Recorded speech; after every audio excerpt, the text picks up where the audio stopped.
All right, I just opened another living chat.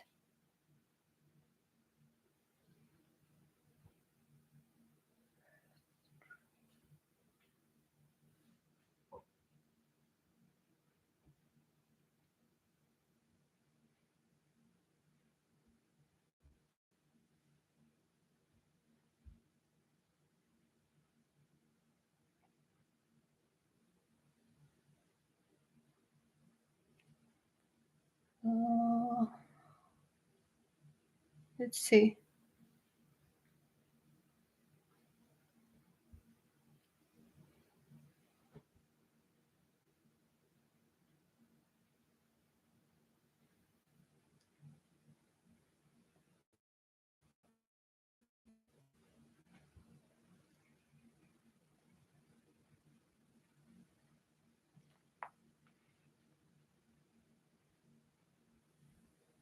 Seems like okay.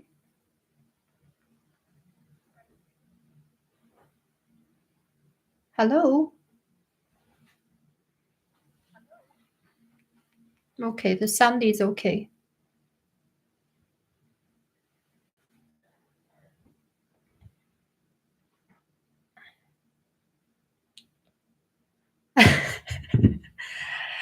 I'm so sorry about it. But as you might already know me, I don't like to give up. I don't like to, especially I really prepared for this topic.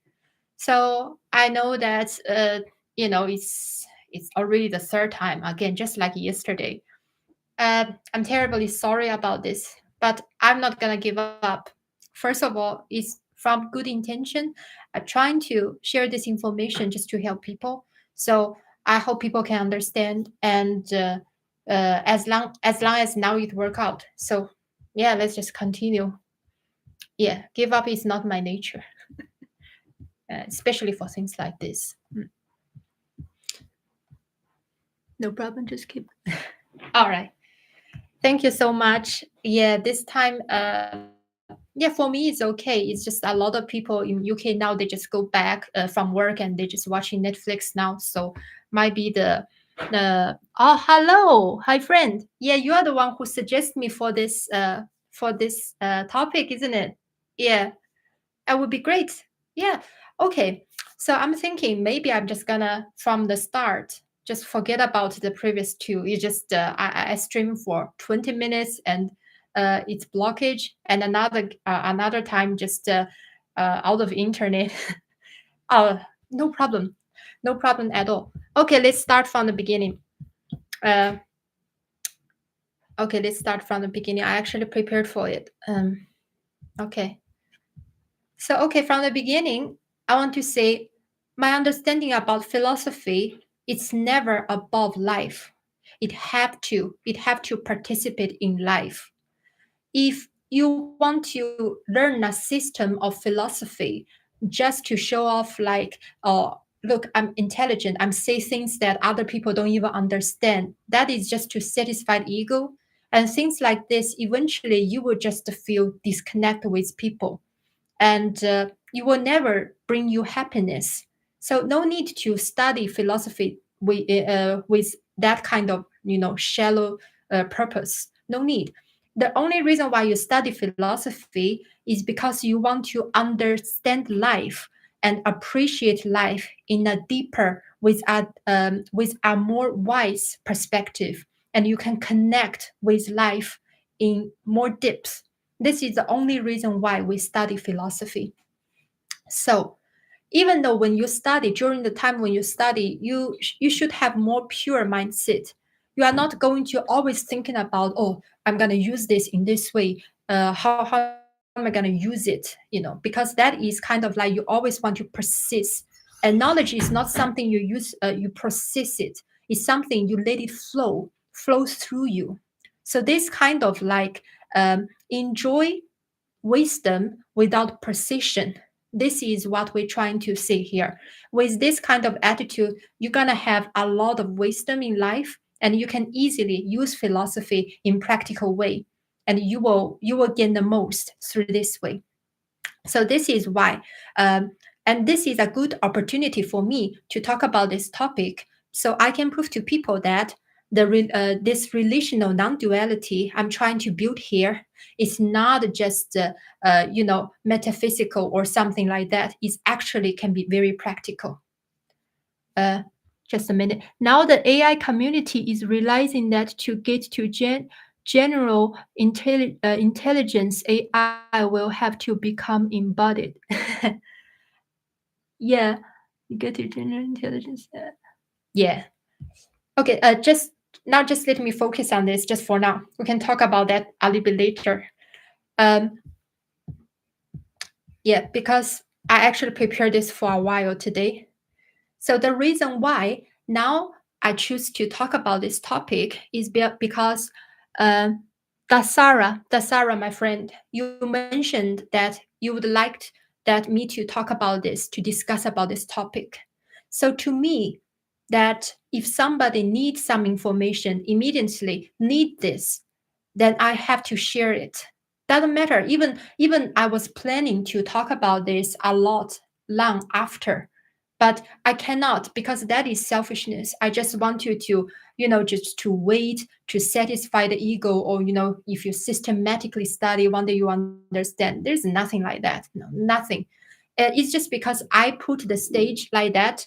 But if you need it now, I'm gonna give it to you because this is how I can help you. And the happiness is about sharing. You cannot persist any wisdom, persist some kind of perspective. It's by sharing it you actually make it alive. So this is the reason why I immediately, once you say that you want to discuss about this, I say, okay, I'm gonna arrange this streaming for you. Just a minute. Reality has to live in a body from a grounded point of view. Oh, definitely. That is why about the metaphysical things, you can understand it in theory. You can enjoy this metaphysical beauty or whatever, but eventually you have to bring it down to earth.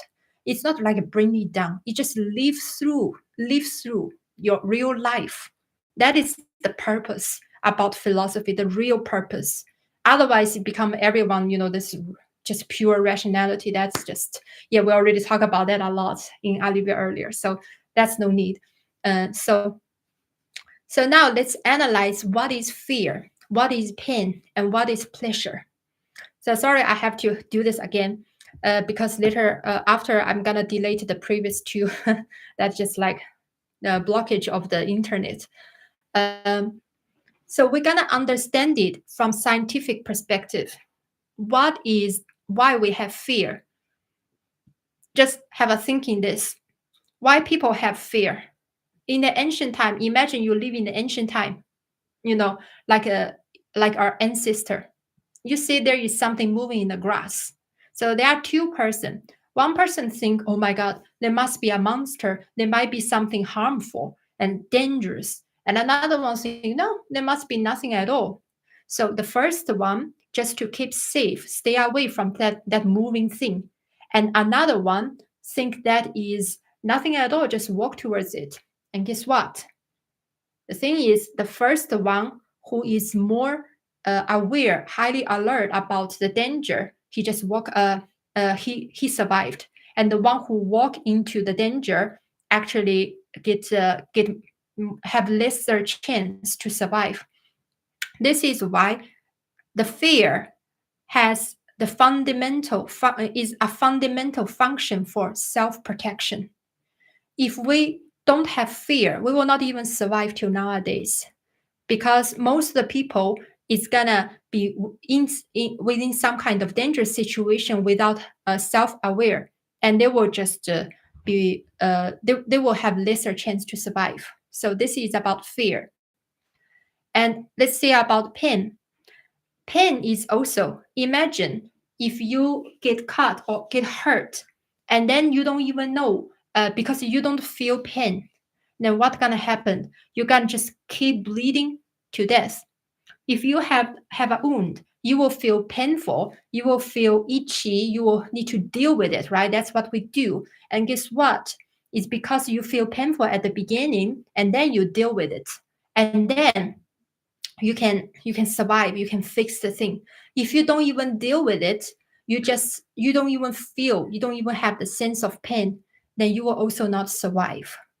So pain and fear are fundamental, the basic self instinct that keep us alive, to keep our ancestor from the ancient time to get away from danger and to help ourselves, to save ourselves, right? So there is no need to feel shame or bad about it. It's like when you feel fear, you feel there's some kind of demon, is talking to you or something like that. No need. It's not something superstitious. It's not something mysterious. It's just a very natural human instinct that from very ancient time we had it for self-protection. That's all. And the same goes to pleasure. Why we have this tendency to seeking for pleasure? Because this is the fundamental thing that keep us to maintain our human race. If you don't even feel pleasure to be with to have children, I mean, then our human race will not even maintain, right? So obviously this fear, pain, and pleasure is fundamental and essential for the safety and survival for our human race and the maintain of the humankind. There's nothing bad about them. They are just signals. You see, pain give you signals, fear give you signals, and seeking for pleasure also give you signals to give you motivations. Without these signals, then human being can easily just get killed in any kind of situation. So what is really problem here is not about we have this natural instinct, right? Nothing bad about it. It's not original thing. It's not something you should feel shamed about. Everyone has it, right? Everyone want pleasure. Everyone have fear. Everyone feel pain. This is what make us human. And even animal, they have these things, right? This is nothing wrong about it. What wrong about it is that when we without self-awareness, we don't really distinct. We don't even aware about the situation, what is happening, what is going on. We directly jump to reaction. That's the problem. Who is it that is afraid when fearful? Oh, it's us. If you want to suggest uh, uh, who is it that is afraid when fearful, that is us. If you want to suggest that is another I, this a moving seer, this observer things, you can watch some previous of my streaming. I already explained very clearly about my perspective. I will never suggest you to distinct from those things, because if you want to seeking for a path just to detached, be a separated observer to watch the world, to watch your fear and everything come and go and things like that. There are good benefits is you will not feel pain anymore because you feel numb. But at the same time, the quite dangerous part is you will also lose the ability to love, to connect, to resonate with people. Because if you just completely imagine you have a phone, right? And if you charge it or connect it to something, then you can say good things, but you can also say bad things. If it's out of charge completely, you just unplugged it. You cannot feel anything at all. That's numbness, right? So that's not the path my philosophy is trying to suggest, because that path is dead end. And I was there, and I already explained a lot, like from the last 2-3 time about the live streaming. You can have a look. I know that you might suggest this because if you ever tried these things, this is all from Buddhism, right? And the fundamental reason why about that philosophy is to deal with human suffering. I understand that, but what I suggest to deal with this is not the path of detached from things like that. Is fear? Is fear is separated from observer? Yeah, I know what she's trying to say here. It's not. You cannot see yourself as an observer, right? Because you are your You are your emotions. You also is your body. Is all of these things that combine together make you as who you are. You cannot put yourself as something separated from all this connection. You have to join and participate in these connections. The way you suggest here is called this observer things. You cannot, because if you do that way, eventually you will just feel numb. That's what I'm saying here, trying to say here. Yeah, just let me know if you agree with me or if there's any question about this point, because it's very important and I already said a lot in last 2 times streaming.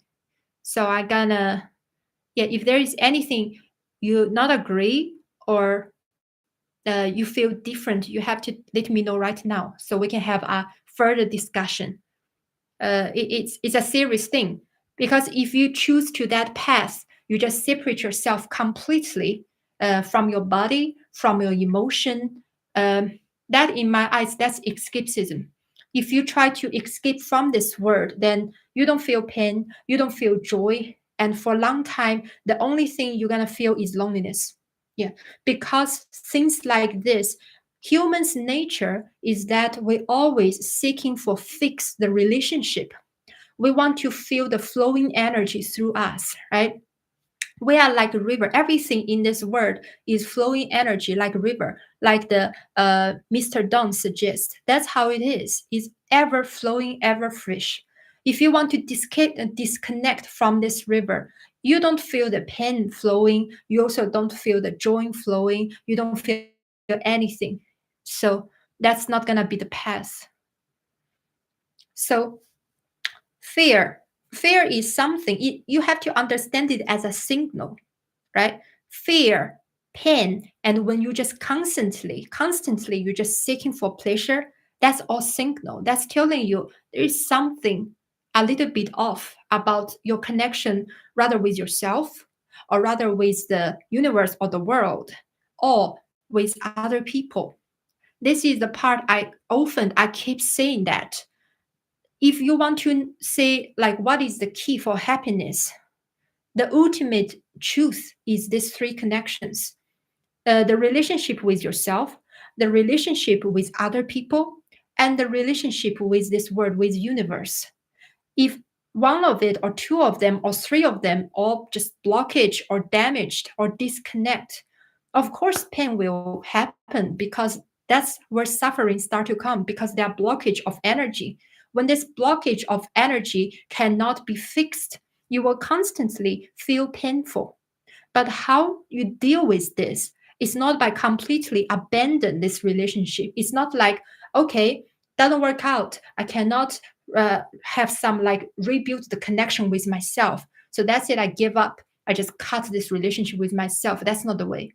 Or when you find there is something, you have a blockage with other people, oh my god, with these people it doesn't work out, with that no, I feel so lonely and people all don't understand me and they're so bad, and eventually you just want to harm them or something like that. That's also not the way. Or the word, you feel disconnect with the words, with the universe, everything in your eyes, there's no beauty, it just become like very indifferent data. There is no such thing as beauty, or everything is maya, is illusion. That is also a blockage. So only when you fix this three type of relationship, then every joy will just after you, every joy will after you, seriously. Because I've been there, I tried so many things, to try to suggest there everything is illusion, is Maya, or trying to just give up about fixing things.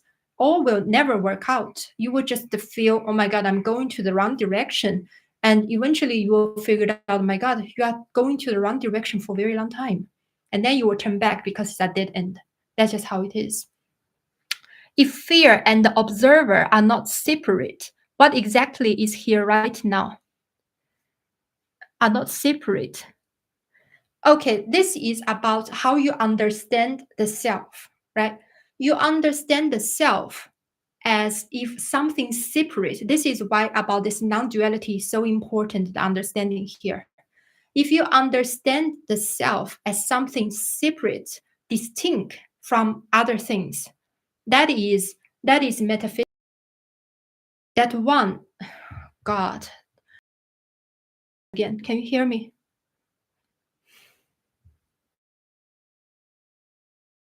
Hear me?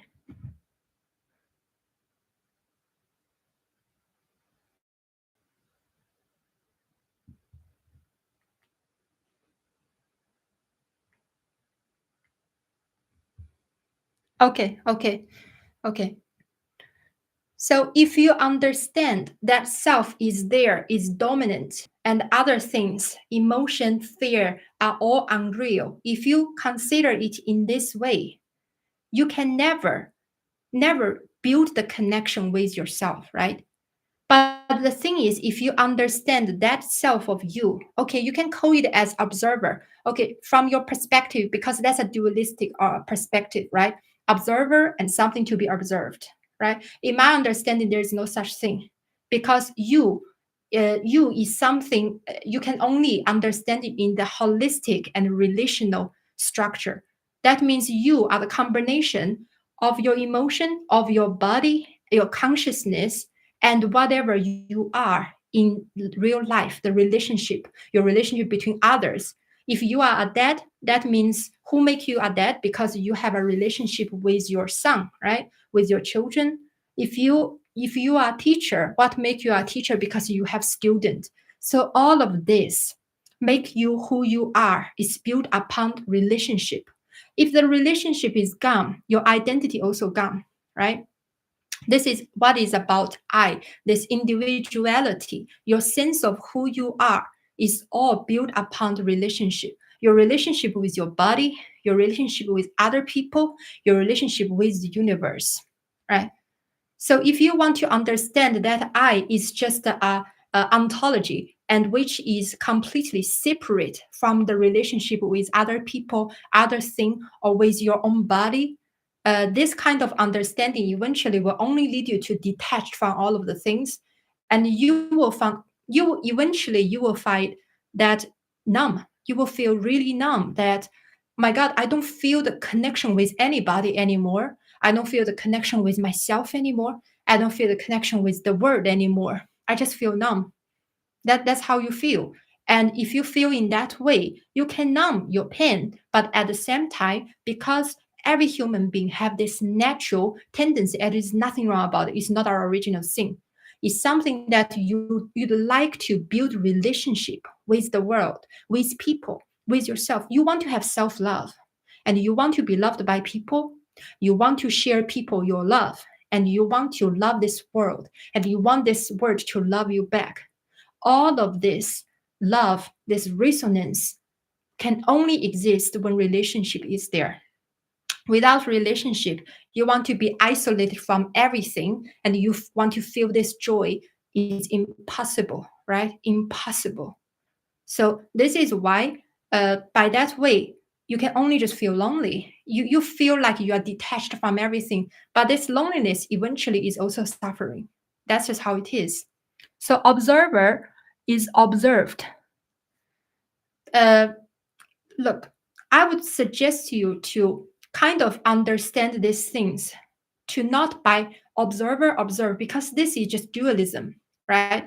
You're trying to isolate. I mean, first of all, you can explain to me what do you mean about observer? You're trying to say if this observer is your consciousness, what is consciousness about, right? Are you suggesting this consciousness is something completely detached from your emotion, detached from your body, detached from everything at all? And what it is, no, that is not how it is. The only thing that make you who you are is because you are in all type of connection in this world. That's make you who you are. You have your connection with your body. That's your in physical way, that's make you who you are. You have how you look, you have your health situation, you have how tall you are, and all of this is your physical make you who you are. And you also have connection with other people, as I earlier said. If you are dad, you have a connection with your children that make you a dad. you have connection with your teacher that make you a student, and all these things that make you who you are. And also you have the connection with this world, right? You are in this location or that location. So everyone will inevitably, and there's nothing wrong about it, it's enjoyable that everyone is in relationship in this world, right?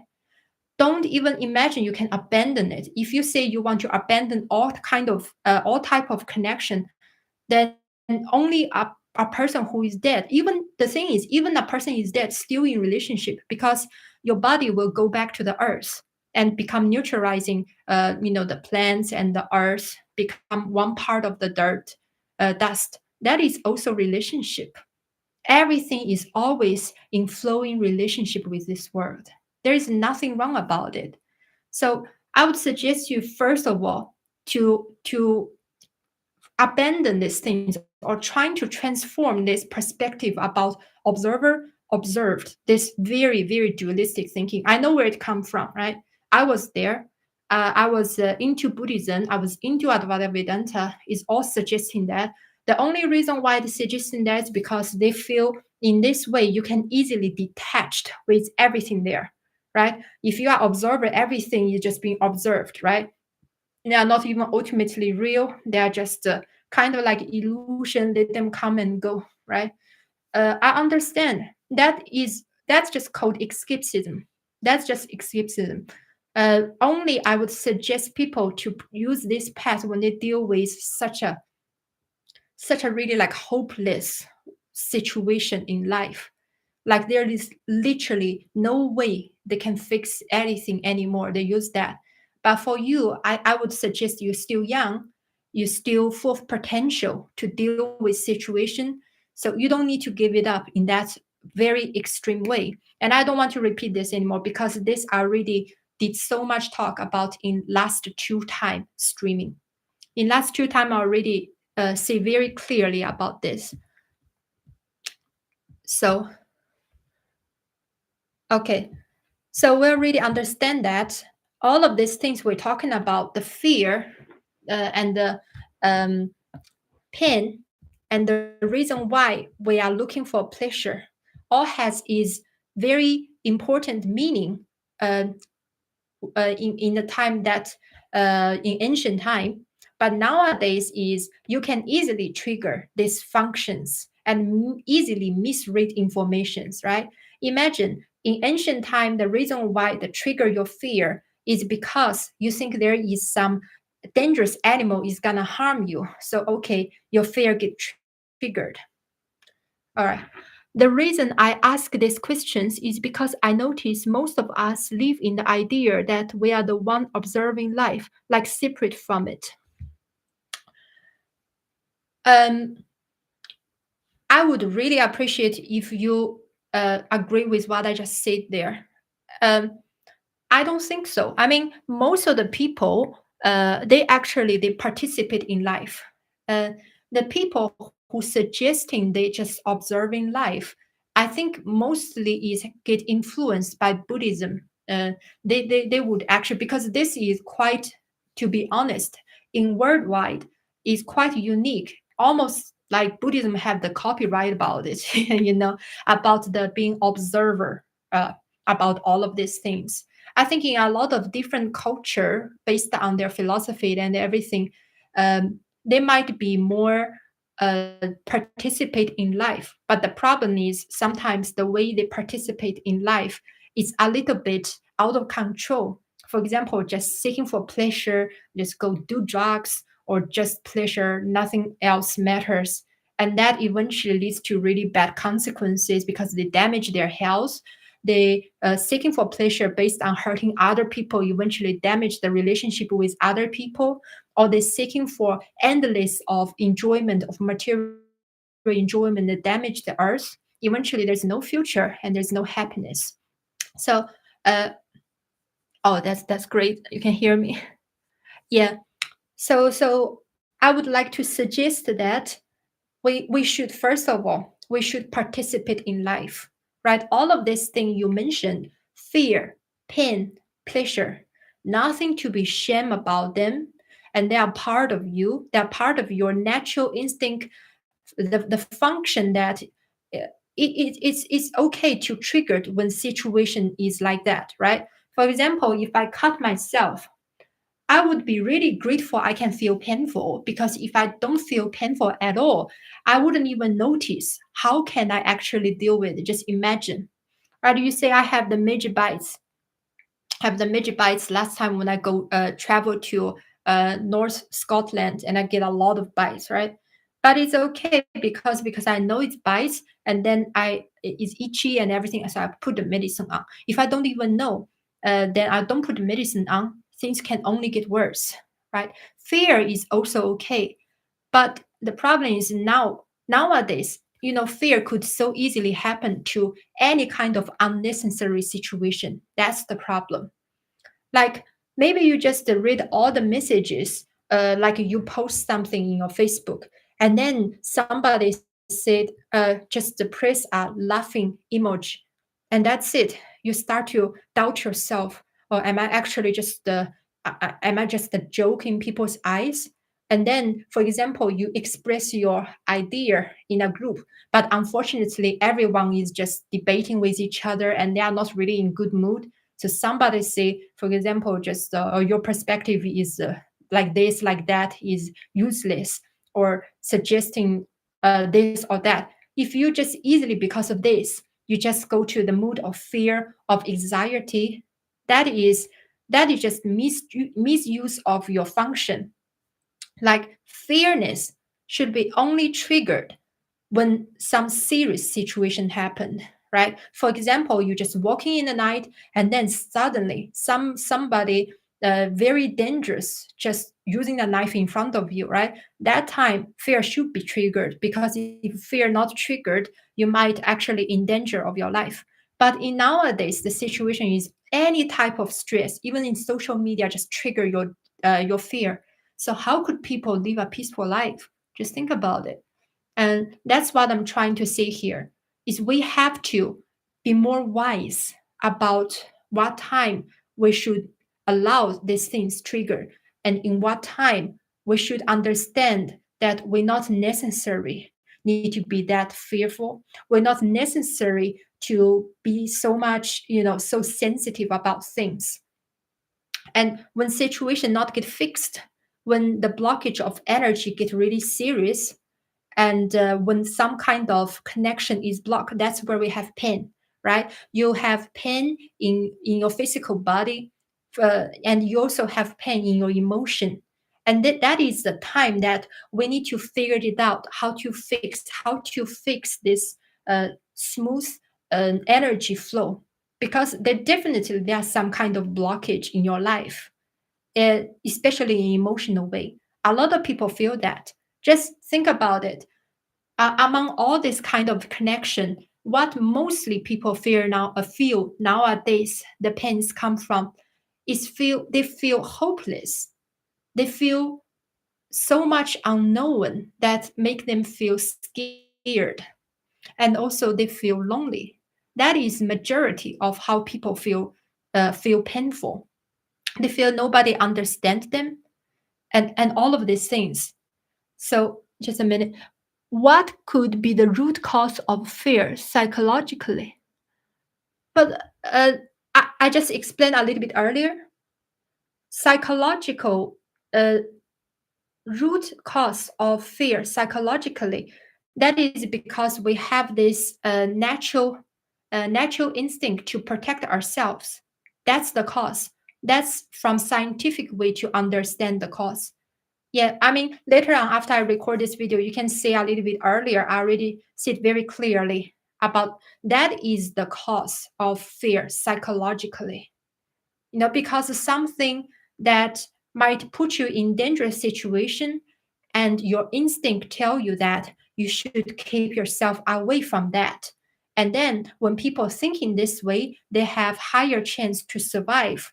So people like this get to, in the natural selection process, they get higher survival rate. And that's why the people who survive with such kind of instinct, they actually they are more than the people without. So yes, as a natural instinct that about fairness, There's nothing wrong about it. You don't need to judge it. But it's like a gun, all right? It's like a gun. Maybe I shouldn't say gun, but you cannot just pick it out all the time.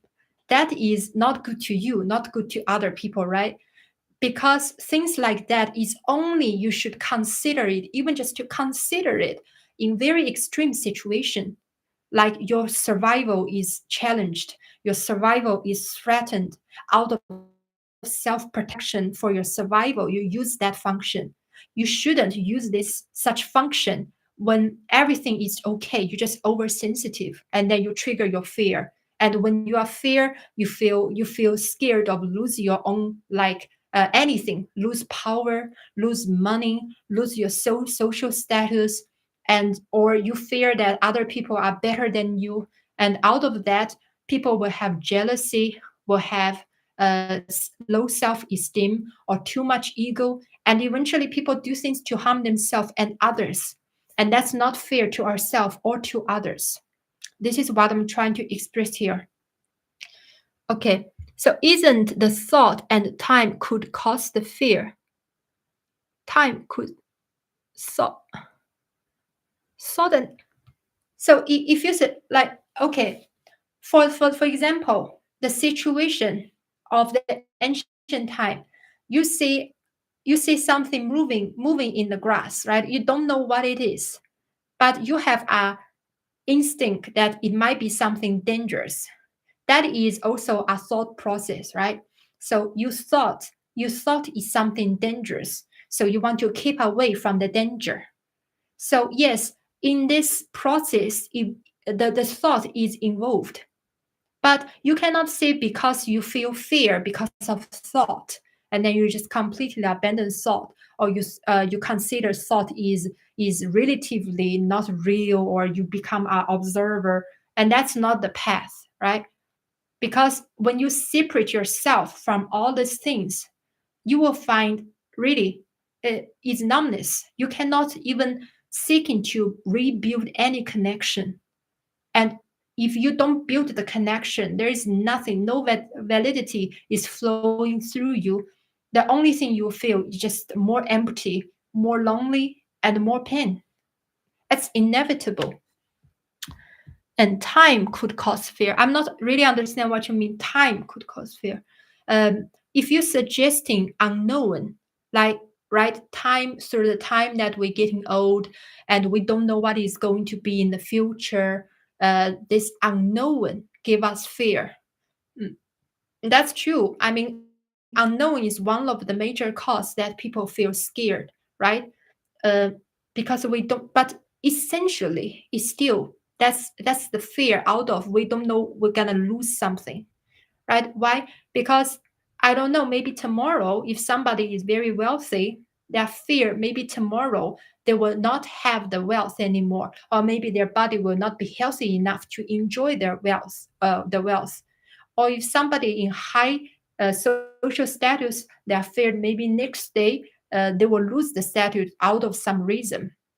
So in this sense, I would say time could cause fear, but the essence is that unknown that maybe what they have now they would lose it suddenly out of some reason. That is also what is actually causing their fear. So, I mean, I think you are trying to figure it out what is the cause for fear. And as I explained earlier, the fundamental cause of fear is because it is a natural self protection mechanism. It protects you to get away from danger, basically, right? That is from scientific explanation about why fairness should exist, and especially in situation might threaten your life, you will see how important it is, right? Sometimes when people in very fearful situation, they could actually protect themselves very well, but that's only in very extreme situation. So that is the cause of yeah, the cause from ancient time is for self survival. From nowadays could be anything. It depends on how you know how you use it unconsciously. If you use it unconsciously, anything could just cause you fear. Even nothing happened, you just feel moody all the time and you feel fearful. Do you think pleasure like sex, food, and the body's sensation have a role in the spiritual process, or are they distraction from it? It's about harmony. I mean, when you're talking about the spiritual process, we don't even need to use the word spiritual because some people they have an aversion towards this word, right? Just to consider it as a harmony because everyone would understand what is harmony is happiness. We want to have a harmonious relationship with the world, with ourselves, and with other people. So, in this sense, we should balance our relationship with ourselves, with others, and with the world. So pleasure, with this, first of all, is natural instinct, our animal instinct or whatever, the basic, fundamental, basic layer to keep our offspring continue or to keep our living, to keep our survival. There's nothing wrong about it, really. There is nothing wrong about these things. If somebody suggests you have to detach from these things, just imagine, you shouldn't have any relationship in life. You should see all the pleasure as illusion or something like that. They already go very extreme way. And I don't believe that is the real path. But of course, you cannot say that you should just completely just looking for pleasure like this. That's also not going to be good, because everything is about balance. When you go extreme, never good. For example, right, you eat food, you feel pleasure. Then how about you just eat a lot?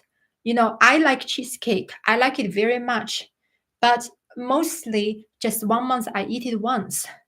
If I every day just eat it, I love it. But if I just eat it every day, I'm gonna be fat and I'm gonna be unhealthy, and I will be addicted to that cake. I will always thinking about the cake.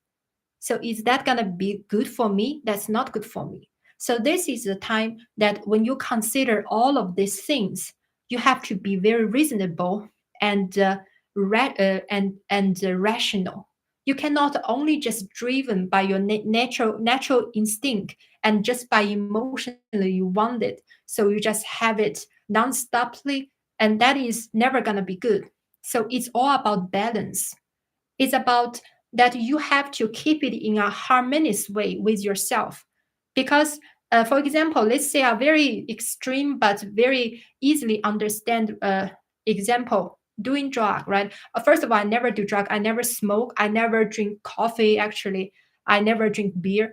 But I just want to say that some people they suggest somehow doing drug they will feel high, they will say even some kind of a vision. I don't know, I don't want to judge, but imagine if a person is getting pleasure from things like that, how is gonna be in long term. In long term he will be so dependent, so addicted to those things, and he will really lose his own life. Because when addiction control you, that's one of the worst thing. If you have addiction, you have very less free will, very little of free will, because addiction is going to drive you to do this, to do that. You cannot control yourself to not do such thing. So for things like that, it will be very, very dangerous. That's it. That is for sure. So you cannot just looking for pleasure without rationality. You have to analyze. If you want the pleasure, you have to consider your connection with yourself, connection with other people, and connection with the world. So for doing drug, why you shouldn't do it, it's not because somebody said you shouldn't. It's not because of dogma. It's because that you know that in long term, you're gonna disconnect with yourself. You become just all the time just driven by the instinct that you want more of drug, and that is not gonna bring you happiness. You will just feel you completely lose control of yourself, right? So that is why we don't shouldn't do drug. If you do drug, then you have to just really try to get away from it. It's not because somebody tell you to not, but because the understanding that your happiness is come from the harmonious relationship between with yourself, with the nature, and with others. And doing drug is gonna completely destroy your connection with yourself. So you cannot do that. Okay. So let's say, for example, about pleasure, right? Let's say, for example, you used to have a girlfriend, really like love you very, very much. But somehow one day you break up with her and you feel hurt a lot. You feel like, oh, I don't want a relationship. I don't want this deep love anymore. It just only hurt. I just want a pleasure. I just want to have some hot girl to have enjoy pleasure, enjoy youth all the time. And you think that will be great, right?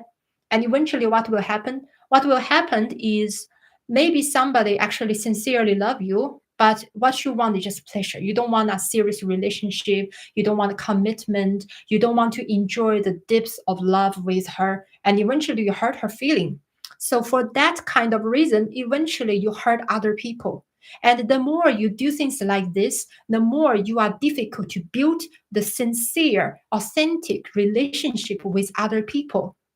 In this sense, what will happen?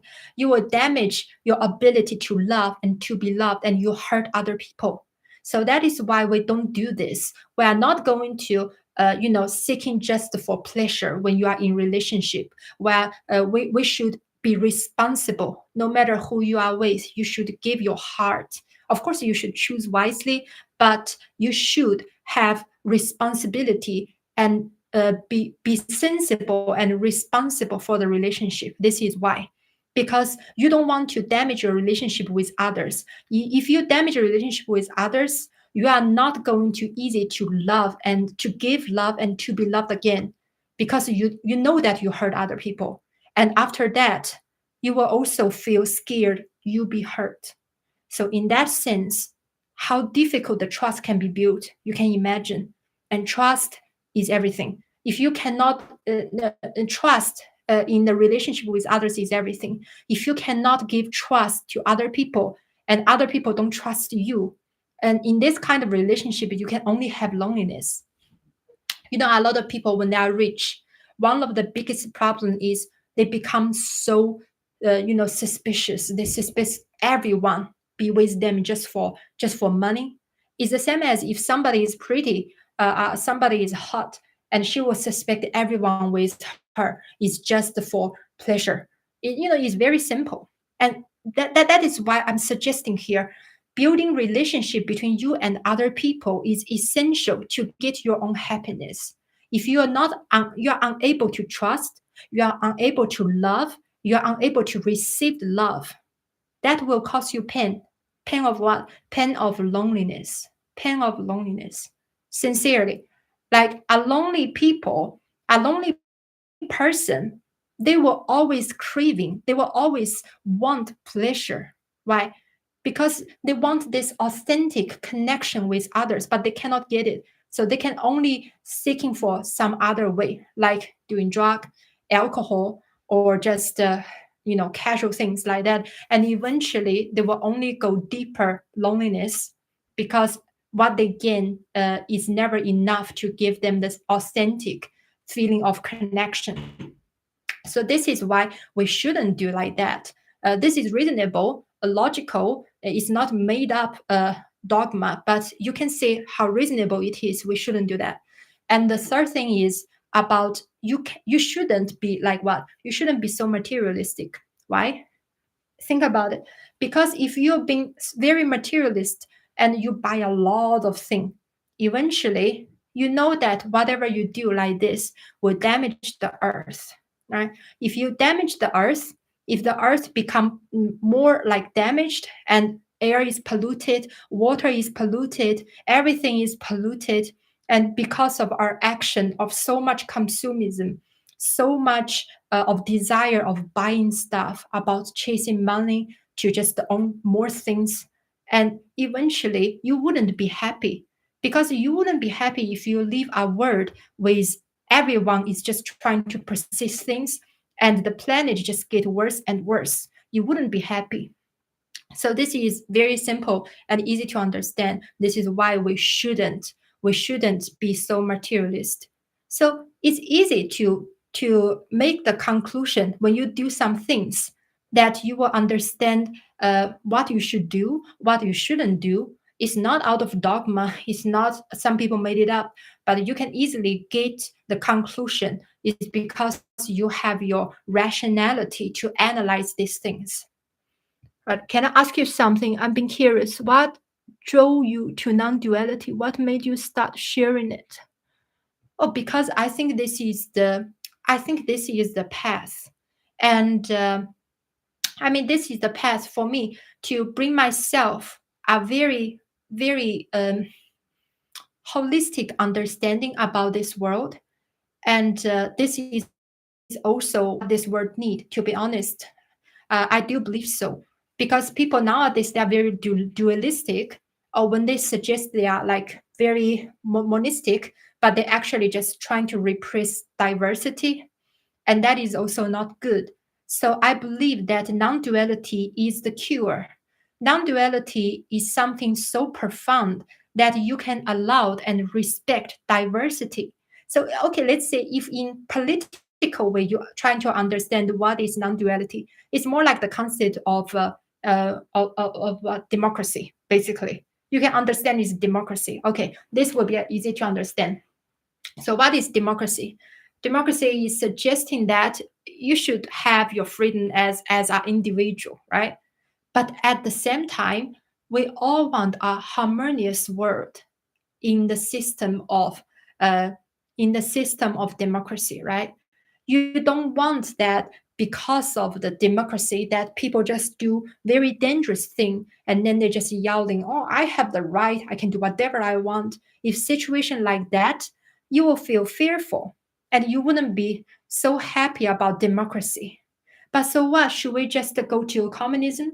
Should we just go to communism that everyone is forbidden to have their real shy their own diversity because they are just commanded to do this, do that under a dictator or something like that? Is that good for you? Of course, that is not really good for you as well.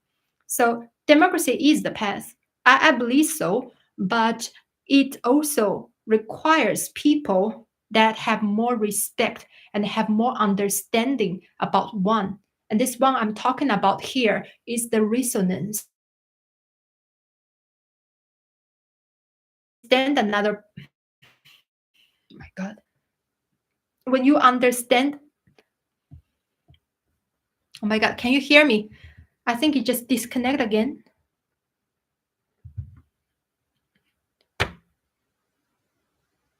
I think so.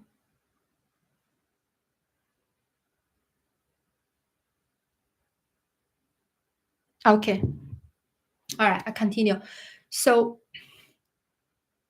my cat ran away. I'm not getting another cat. So heartbroken. Oh, Mr. G, you are here.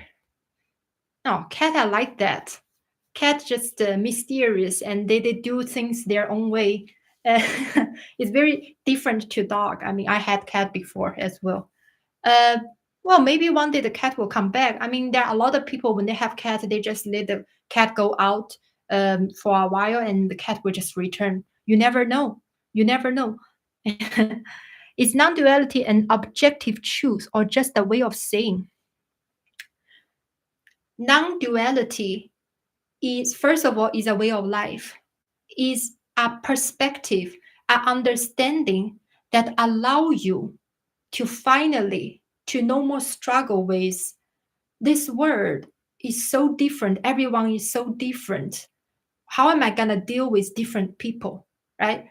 And at the same time, everyone is seeking for the one truth. But when you see people so differently, you just hesitate. Maybe the one truth doesn't exist, right? Non-duality is the answer of it. It suggests that no matter how different we are the leaves in the same root of the same tree. As long as we are in the same root, doesn't matter how different we seems we appear to be, there is not nothing cannot be resonant.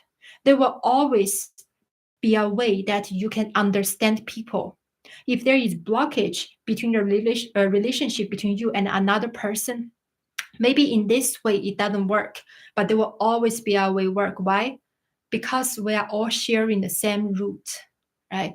In between different culture, between different political perspective, between different scientific worldview or whatever you call, there will always be a way for reconciliation. Why?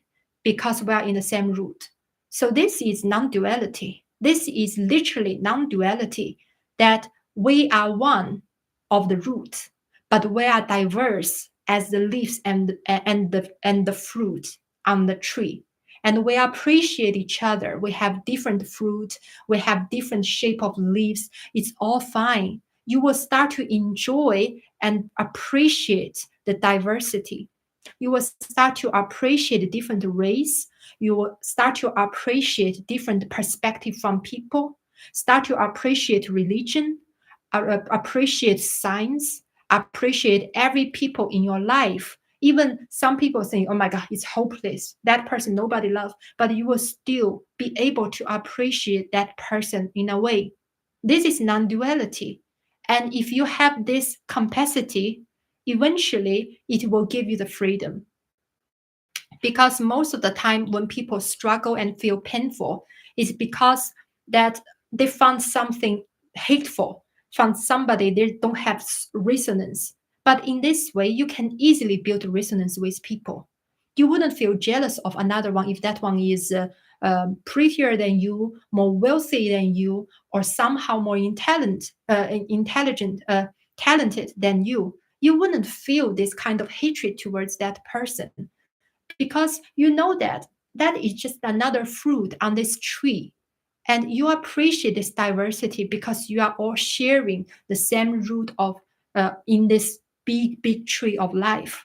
In that way, where is the hatred? If there is no hatred, where is the pain? If there is no pain, how could you are not be happy? That's the perspective here. um my cat said it's not yet 5 months. Five, you mean your cat run away 5 months? I'm so sorry about that. You know what? I'm trying to get a bird. Before I have a small bird here, I always put on my shoulder. This is also the beauty of it. When you can build trust with a little bird, you know that bird is always so fearful from human being. But before I have a small bird so close to me, so cute when I was in China, and even I just put it like I can just bring him outside and go to the park, and this bird will not even fly away. That's how beautiful it is when you build this kind of connection. Yeah, because you're talking about the cat. Well, anyway, so back to the topic. This is why I'm determined to share this perspective, because this is the final relief. You wouldn't trying to to fight with people in different perspective. You wouldn't really care about how different the people compare to you. You would just fight this joyful resonance with no matter who they are, really. And isn't that a relief? Isn't that a relief? And if you can deal in such a harmonious way with others, with yourself, with this world, where is the pain? How could you not be positive?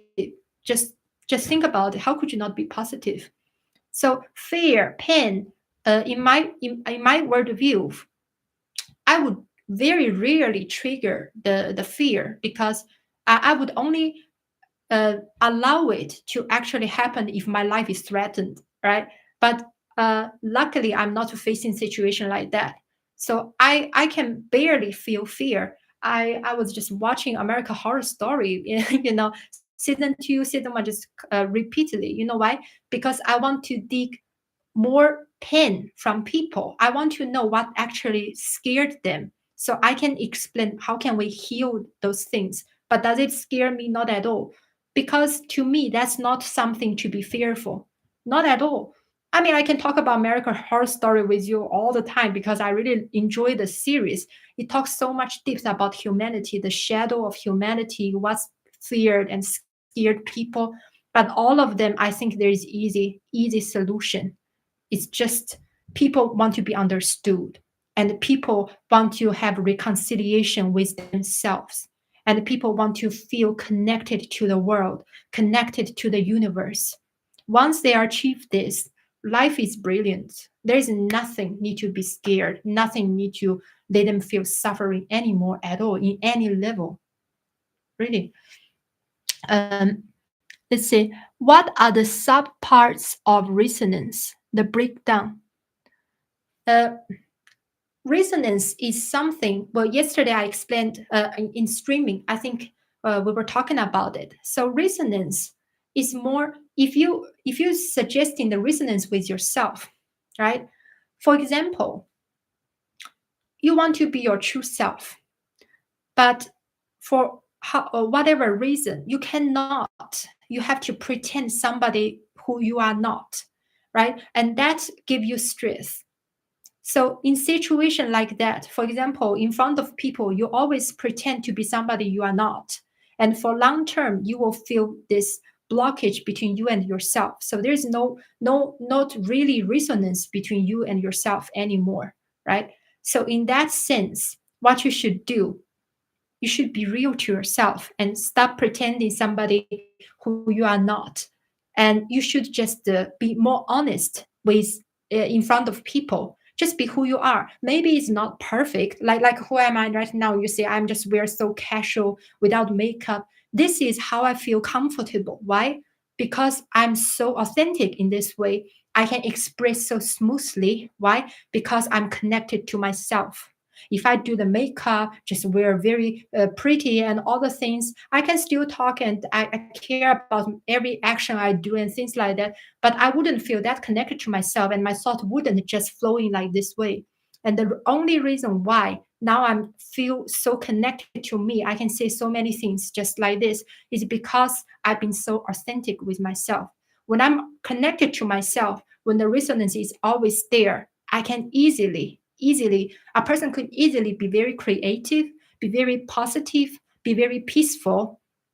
And, there's not really a sign of fear or pain in such condition, in such situation. And about resonance between one and other person, that is very simple, right? Very simple is just willingly give love. That's how it is. If you feel like you don't feel much resonance, which is like connection with people, you have to willingly give your love to people. You willingly give your sincere love and appreciation to people. And then there will always be feedback. Maybe for not very obvious, but with time, you will see more and more people, they also give you back their appreciation. This is the way to have more resonance with others.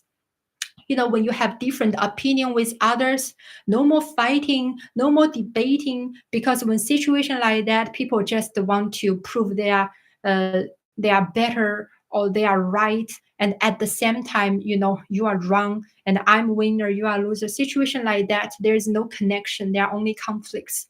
You want to build the connection, you're gonna reach out with love, not reach out with competition. Nowadays people always have this mentality of competition all the time, and that is very dangerous, because with that kind of mentality you cannot really build connection with people, and people just jealous each other. People always want to be better than another, and when people say another person is better, they wish they just somehow some bad thing happen. I mean, that's really really bad. If you want to build connection, you cannot have this kind of mentality, right? And uh, my truth is one part. Got it. Yeah. And also about the connection with the world. That is also actually very simple to achieve. You go to the nature.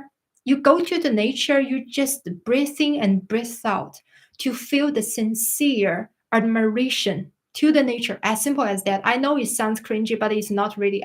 It's just as simple as that. A person should do that, really, because if you just put yourself in a table in front of the working place, and all the time is just block yourself from the nature for a long time, you will feel numb. You will not really feel connected to the universe or connected to the earth. You should always for example, once a week or even once a month, but you go to the nature. You go to have your sincere appreciation to the nature, to feel the connection. And that is the sincere resonance with the nature. That's crucial. Crucial. Um, can an individual self experience non dual awareness while still claiming ownership of that experience? Ownership. Ownership is something better give up eventually, because non-duality, you have to, it's the best way to enjoy non-duality is to let it flow through you. It's like the energy. You just do this. Consider yourself. You are just in the river. You are one part of the flowing river, but you cannot say, I want to hold this. You want to hold this water. If you hold, you have a blockage of the energy, then this river cannot really flow through anymore. You should just enjoy. You just enjoy all of these things go through you, but you don't have attachment. You don't feel like you want to persist it, because the real joy is always like ocean. You want to grab it, you will find it. The harder you grab it, eventually all the water just leave you alone. So when you want to grab the water, you will eventually have nothing. But what you should do, just put yourself in the ocean, enjoy it. Don't imagine or don't think in the way I want to grab it. I want to grab happiness, because happiness is not something that you should just think of. If you always thinking about how can I grab happiness, you can never be happy. Happy is the natural result when all of this relationship, the three type of relationship, get harmoniously, you will naturally feel happy. There is no reason for anybody to feel unhappy if you have a harmonious relationship with yourself, harmonious relationship with the world, and harmonious relationship with people. There's no way for you to not feel happy. Really. This is something about happiness. So back to the topic about the fear, pain, pleasure. You see, this is now you will see the difference between pleasure and the real happiness. The pleasure is something that when you are blocked, you have kind of like a blockage with some kind of relationship. You're trying to grab that kind of happiness, but you cannot. So you find a replacement of like drug, alcohol, or whatever things that can give you this a lot of dopamine in brain. This is when we are actually just seeking for pleasure, and you will never feel enough, and you will never feel the sincere happiness, and that always come and go so quick, because those kind of dopamine type of pleasure is always something eventually you will mess up with your brain, because addictive. But the real joy, the real sense of happiness is very peaceful but harmonious. It's not something just like pouring you like a lot of water. Things like that eventually will just damage your brain, honestly. So please share your non-dual experience, any profound moments. Non-dual experience. How am I gonna let me just have a think. Non-dual experience. Look, if you want to suggest, do I have like some kind of supernatural experience? Honestly speaking, I never have. I never have some kind of like supernatural experience. Like I feel I'm talking to God, or I feel I see like a bright light of Brahman. No, I never had things like that. I never. But the what but I can experience this all the time, because I feel this happiness. I feel very positive all the time, very very positive.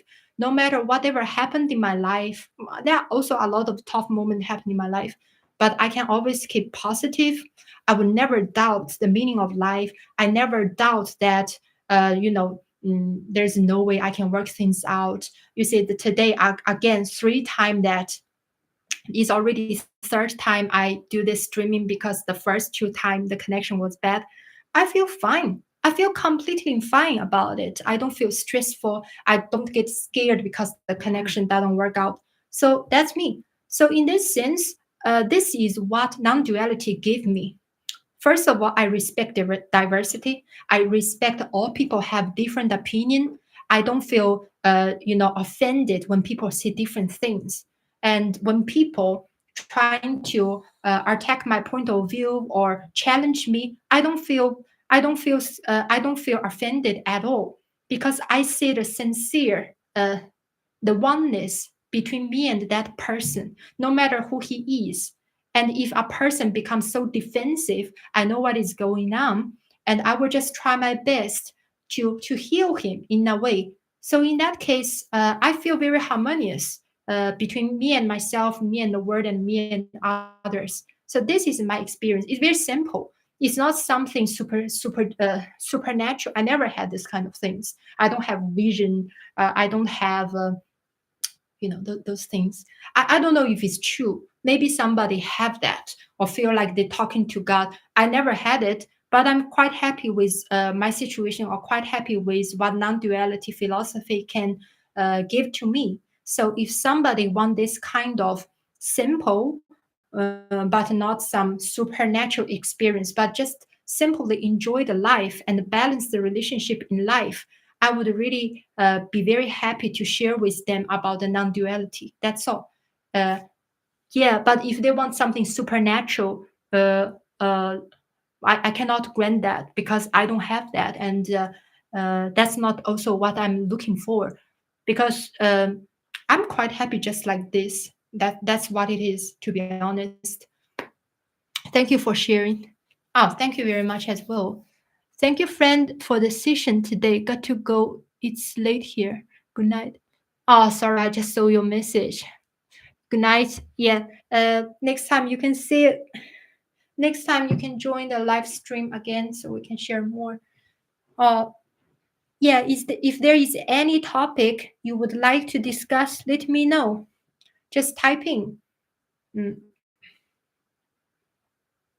Just typing anything you would like to discuss. Earlier, we already discussed about fear, pain, and pleasure. So let me just say that again. There is nothing wrong about it. Fear, pain, and pleasure. They are natural instinct that helps us to survive. In scientific perspective, if we don't have fear, if we cannot sense pain, if we don't driven by pleasure, we wouldn't survive and we wouldn't be able to have our offspring. So there is nothing to shame about it, to feel guilty about it. The only thing is that we should be a little bit more responsive, responsive when we actually trigger things like this. In situation about fear, remember, fear is only a very natural but very basic instinct that is helping us to survive. So if a situation is not threatening your survival, you don't need to trigger it. As simple as that. If you just say somebody better than you and you trigger the fairness, and then because of this fairness you become defensive, you become attacking that person emotionally or physically or just out of jealous or whatever, it's not necessary because nobody is threatening your survival. So just calm down, be a little bit rational to analyze this. And you know that if just because of this fear you do something harm that person, and out of three connection, you will damage your ability to build trust and to receive love and give love to other people. That will never make you happy because uh, one of the fundamental requirement for your happiness is you can build connection and resonate with people, with others. So you know you need that. So don't, out of fear, do something harm yourself or harm others or harm the nature. That's just like that. The same goes to pain. And then we talk about pleasure as well.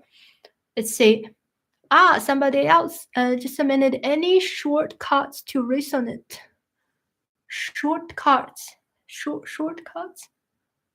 Uh, Shortcuts to resonance. Uh, I don't understand. You mean like if there's something happened in my life that I can resonate? Uh, I mean, everyone have the moment. Everyone. I'm not joking. Everyone have those kind of moment in your life happened that you just feel sincerely, you just feel happy. And that happiness is not because you detach yourself from the world or you detach yourself from the relationship with others or with yourself. The reason why you feel that sincere happiness is because you balanced the relationship. You built a very peaceful and strong relationship with others, with yourself, and with the nature. That's how it happened. So moment like this is countless. It just sometimes it just come and go. Sometimes we didn't notice that. But if you notice it and you know what is causing it, and you just strengthen those kind of connection, you can feel this all the time. And eventually the result is that you appreciate a lot of things in life. You become super positive, and then also you don't need to you don't need to have some spiritual practice. No, not necessary. You don't have to have any ritual. No, you don't need to have a specific religion. You still can be very religious if you worship God, if you are very sincere towards your relationship. That's completely okay. That's great. There's nothing wrong about it. And you can also be a scientist, have a very rational mindset. That is okay. But it just besides this, you will have so much appreciation and positivity towards your life. That's all. So I'm not suggesting you have to abandon anything about who you are.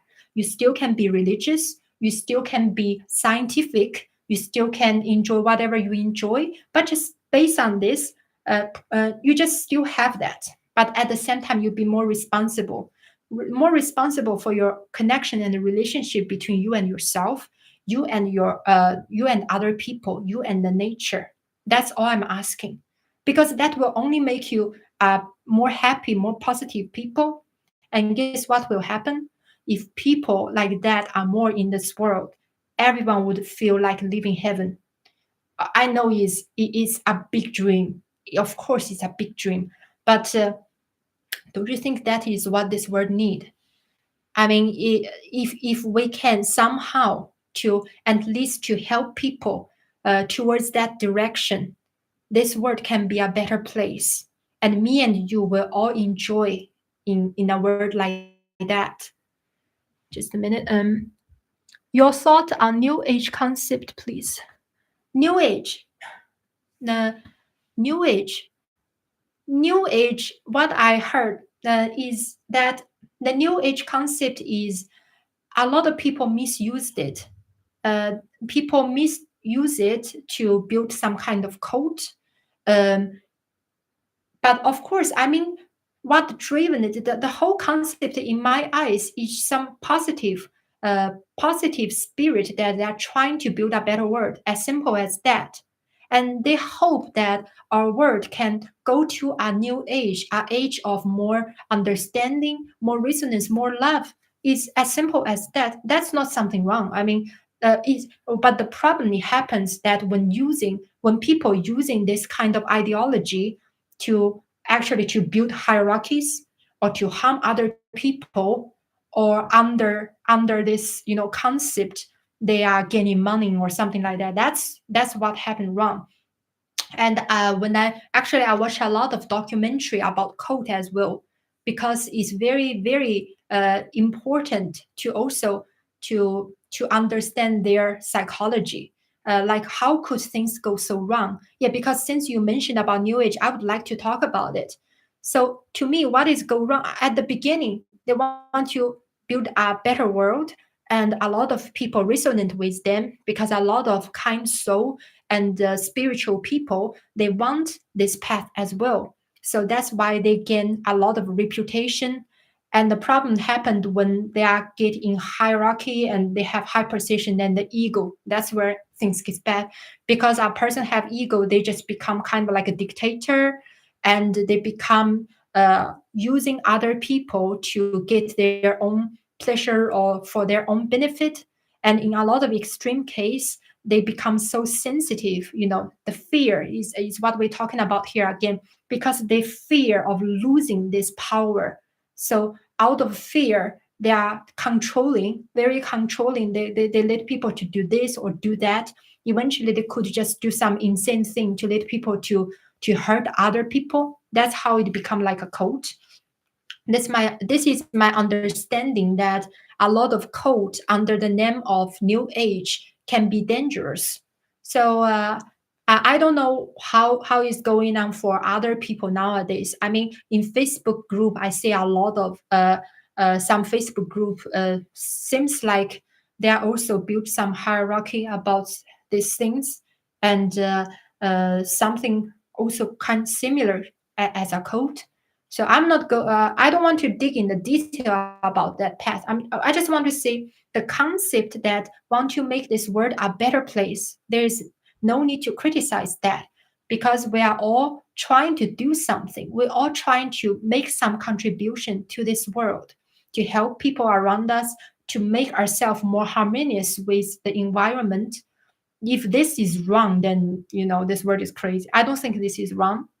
Only thing wrong is when people they get driven by their greed or ego, and they start to do things to be controlling and hurt other people or even hurt themselves. That's where when things go wrong. That's my perspective about new age. Mr. Alex, well, this is the first time I see you, but thank you for joining the conversation. It's great. It's great. Yeah, anytime you want to discuss this thing, just let me know. I'd love to uh, have conversation with you. Does non-duality align with rationality, factual mind? Oh yeah, as I mentioned so many times here, say non-duality essentially we don't put like the brain as half side. That is also earlier what's the another Dung, Mr. Dung, we were talking about it, because you can say Mr. Dung is in our conversation. So his profile is Taoism. Taoism, that means yin and yang, but in the center he called it is Horus eyes. That means that we should balance these two energy. So that is, I think essentially what he's trying to express is also non-duality. So they don't consider things as dualistic way. So when you say about the rational mind, so you suggest another thing is emotional, but we should have a more holistic perspective. So we are not suggesting because we want to non-duality, so we abandon our rational side. Of course not. I mean, earlier we talked about so much about these things. Obviously, I'm a very rational person at the same time, but I'm also can be emotional. Why? Emotional side, your emotional side is the only gateway that you can connect with people, and you can feel love and be loved. You can have the resonance with people, right? You see, this is the way that if you give up this function, as what they say, detach yourself from all the, feeling or things like that, then the complete three type of relationship is completely cut down. You cannot do that because you want the connection, and your emotion is the way to build this connection. You say love, you can understand in rational way, but do you think you can actually love a person out of your pure rationality? No, because love is an emotion. Love can also only be received by emotion. That's why we say about a robot, about AI. AI can say whatever, robot can say whatever, but do you think they are ever able to feel? They cannot, because they don't have emotion. So that's about the emotion. And about the rationality, about earlier we analyzed all these things about fear, pain, and pleasure from a scientific perspective, and we analyze in what situation we shouldn't trigger fear. We should have a broader and long-term perspective about should we actually not do such thing. It's not because of dogma or somebody tell you to not, but because if you do such thing, you will have a blockage between you and others, or you and yourself, or you and the nature. This is all come out from where? From rationality. All of this rational side of you, if you abandon it, what is going to be the consequences?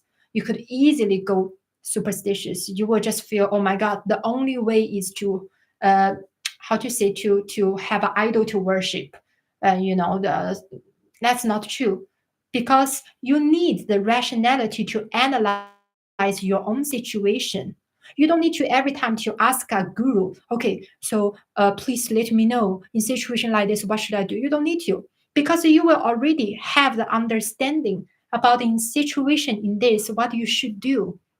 It's not because somebody tell you, but because you have your rational analyzation. You know that for situation like this, you should do this because you can analyzing, right? You have your intelligence as well, and you can be responsive for your action as well. You know what you want, you know what you don't want. You don't want to hurt other people because that will never bring you happiness. You don't want to hurt yourself because you don't want to feel disconnected with yourself, things like that. All right. Thank you for your time bringing this topic. I will be continuing to converse in future video. Right now it's very late. I need to sleep. Good night. I'll see you again. I'm also very happy that we can discuss this thing. Yeah, see you next time. I will be streaming a lot. I will be streaming a lot because I found this is more important. I can write those things, but you see in my channel, all of those words are very official. I edit. I record for 1 hour and cut them to 20 minutes. But things like that is more for people who want a very serious, like logical mind, or very they are very good English level. They probably cannot tolerate my English like this. That's for them. But for this, I can have a direct discussion with people and use my very simple English, but I can still express what I try to express. And I hope this can actually give a direct help of direct communication with people. I enjoy this as well. So I definitely gonna go to do streaming a lot in the future. If you have any question or you want any topic to be discussed, just comment. I will always have a look, and I will always find a topic to discuss. This topic is Mr. Dasara. Mr. Dasara, he suggests me to discuss this topic about fear, pain, and pleasure. So that's it. I just do the entire topic about this topic for him. There's nothing, I'm very friendly. Seriously. You just let me know what kind of topic, what kind of things troubling you, bothering you. I will always try my best to help, right? So you cannot have resonance without duality. Rational lies makes resonance possible. Yeah, resonance is suggesting that, yeah, you have to have this and that. That is about relationship. You can only in relationship you can resonance. You cannot say without with. That's why a lot of people they like to worship it as God, right? That's okay because resonance is between two things. We have a relationship and we feel, So it's all about the relationship. That's okay, but at the same time non-dualism is not dualism because non-dualism suggests that the resonance make two as one. That is as simple as that. Because when you resonate with another person, when you sincerely love that person, you will feel you two just one. As simple as that. Even it's through dualistic way, but you feel this resonance because this resonance make you feel like one. And that is about one and many. There's so many diversity in this world. Imagine like this. There's so many diverse, different culture, different race, different, ideology. The reason why you can resonate with them because you believe fundamentally you are still oneness. You are from the same root. That's how you can resonate with people. If you believe that no, the differences is just the fundamental, is impossible, you can resonate with that person. You can never feel in that way. So yes, resonance is depends on depends on diversity, but at the same time, because this resonance make you one, That is as simple as that. I hope this is a good example. Mm, your English. Oh, thank you so much. But honestly, my English is. If I can have better English, I could express better. I would wish that, but unfortunately. But I'm trying to. I'm practicing it. I hope it's gonna be better in the future.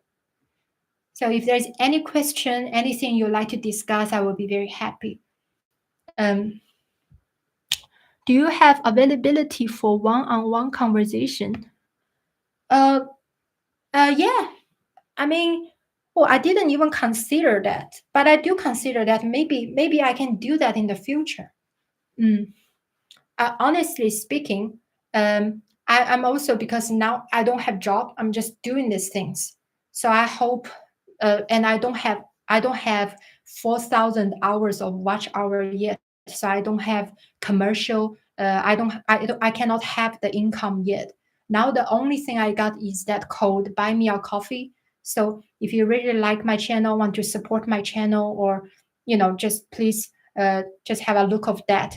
You can make some donation from the link of buy me a coffee, because now I just that's all I do now. I'm just do this channel, and I put all my time, all my efforts in it, and I'm just want to do as much as I can. If there is anything anybody want to be helped or something, I'm always willing to.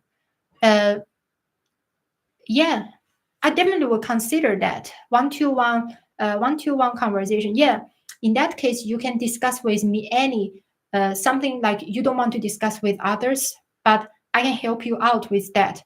Maybe other things I cannot help much about, but about positive and responsive way to sort out the situation. I believe that I really can help, because in my own life I've been through a lot of tough situation as well, but I sorted out myself. And now, because of this, what I've been through, I think I'm already very strong. Like mentally, I'm a very strong person. Uh, I wouldn't be like angry or something like that. Very, very few situation can trigger me nowadays. Um, I think is something also require practice.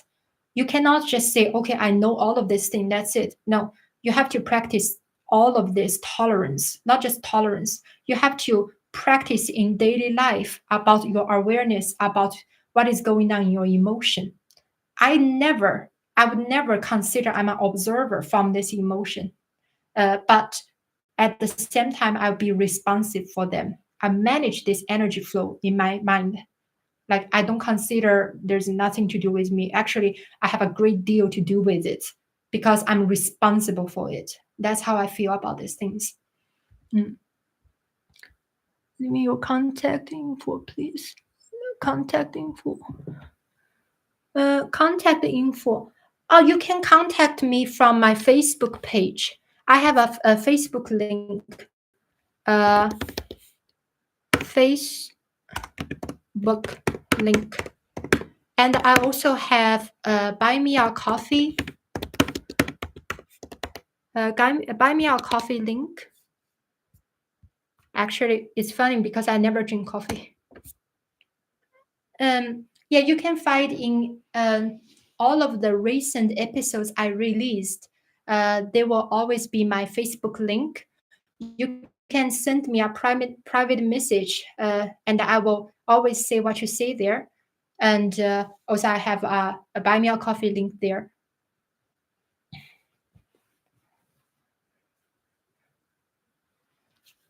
So, well, also about the topic we discussed today. In the future, I will be put in the entire class about the non-duality, because it's important. You remember that in non-duality, I separated as 3 episodes. Is in the introduction, the first episode. I said it. I will put it in 3 different sections. The first one, to understand one. That's about understand oneness. It's more about building the connection between you and the world and the universe, and all of this sincere awe, and you can feel you are not alone, and all of this thing. It's based on your understanding of the oneness with the universe. And the second part is about understanding of the many. That is describing that all our different, diversity, especially our diverse emotions, our hatred or fear, our, desire for pleasure or hatred, or all sorts of like emotion. This is the part that we need to deal with diversity, not deny it. You cannot like say, we put all this, we push them all aside as an observer. No, that's not the path. We deal with it, we balance it, and eventually we reach a harmonious relationship with all sorts of emotion. And the third part is to build the connection and harmonious relationship with other people. That is a part to understand we are not one, but also we are not many. So we are diverse. We are so different in different way. We look different. We speak different. We have different race, different country, different nationality. But at the same time, we are also we are one. We are also not separated. We are connected. There will always be a way that we can understand each other. There will always be a way that we can love each other. We can build nice conversation instead of conflicts. We can build more praise to each other rather than just insult. And all of this is thankful for. I say a lot in from TikTok or Facebook group. I see how people are debating, and it's like I say that this is what we need nowadays. I really say this is what we need. So this is going to be very practical. I mean, today we talk a lot of practical things, to be honest. I believe that you can relate it to life, that you can find all of these things eventually can help you to have a um, more positive perspective towards life. So I would say, just okay, this is my first time here. Thank you, and I really appreciate. Yeah, next time just join the streaming, and always welcome to discuss, to leave the information, to to say anything you like to say, to bring up the topic. That would be great. Object. It's been a while. I didn't see you. In true relationship, there is no division. It's non-dual advice. Yeah. That's true. We cannot relate and harmonize through division and separation. Division is Maya. Yeah, division. Yeah, this is again. At the same time, we have diversity, but at the same time, our real relationship is the same. So I think it's the best way just to understand it in the analogy of tree. We have the same root, so we are one, but we have different leaves and different fruits. So we are many. So that's it. That's probably the best way to understand non-duality. It's a tree. It's a tree of life that we share the same root. At the same time, we have different fruit. We have diversity. But that's just how life is.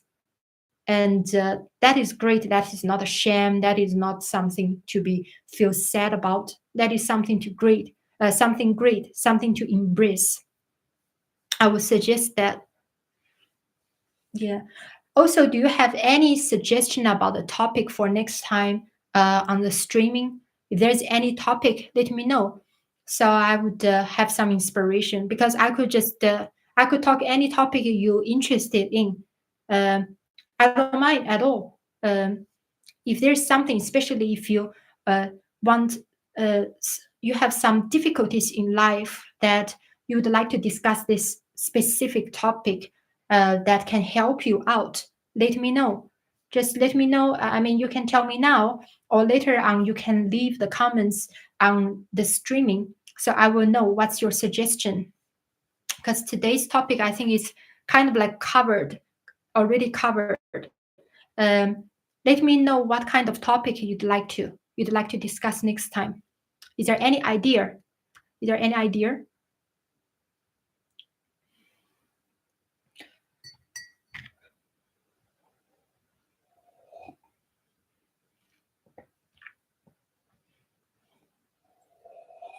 Mm. Also, I just recorded the fifth principle today. I think a lot of people already lose the patience because I keep in that study relational non-duality. I put principle one, principle two, four, five. But the thing is crucial to me because those principle not just to suggest where is my standpoint, and also it's gonna restrict me. Any freedom without restriction. About um, without the how to say, without principle, that's not the real freedom. you know any kind of freedom that can survive for long term needs some kind of principle. So those five principles, even now, is already with so much episode, but I'm gonna continue. But it's okay, it's gonna be one last principle. After I release that, we can just go to the main topic. Mm. Hmm. Geopolitics and religion. What is geopolitics?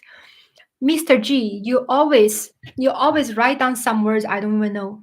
First of all, it's because my poor English, and also I think your English is great. But geopolitics.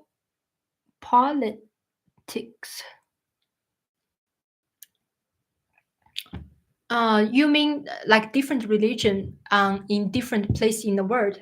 Is that what you suggest? Uh,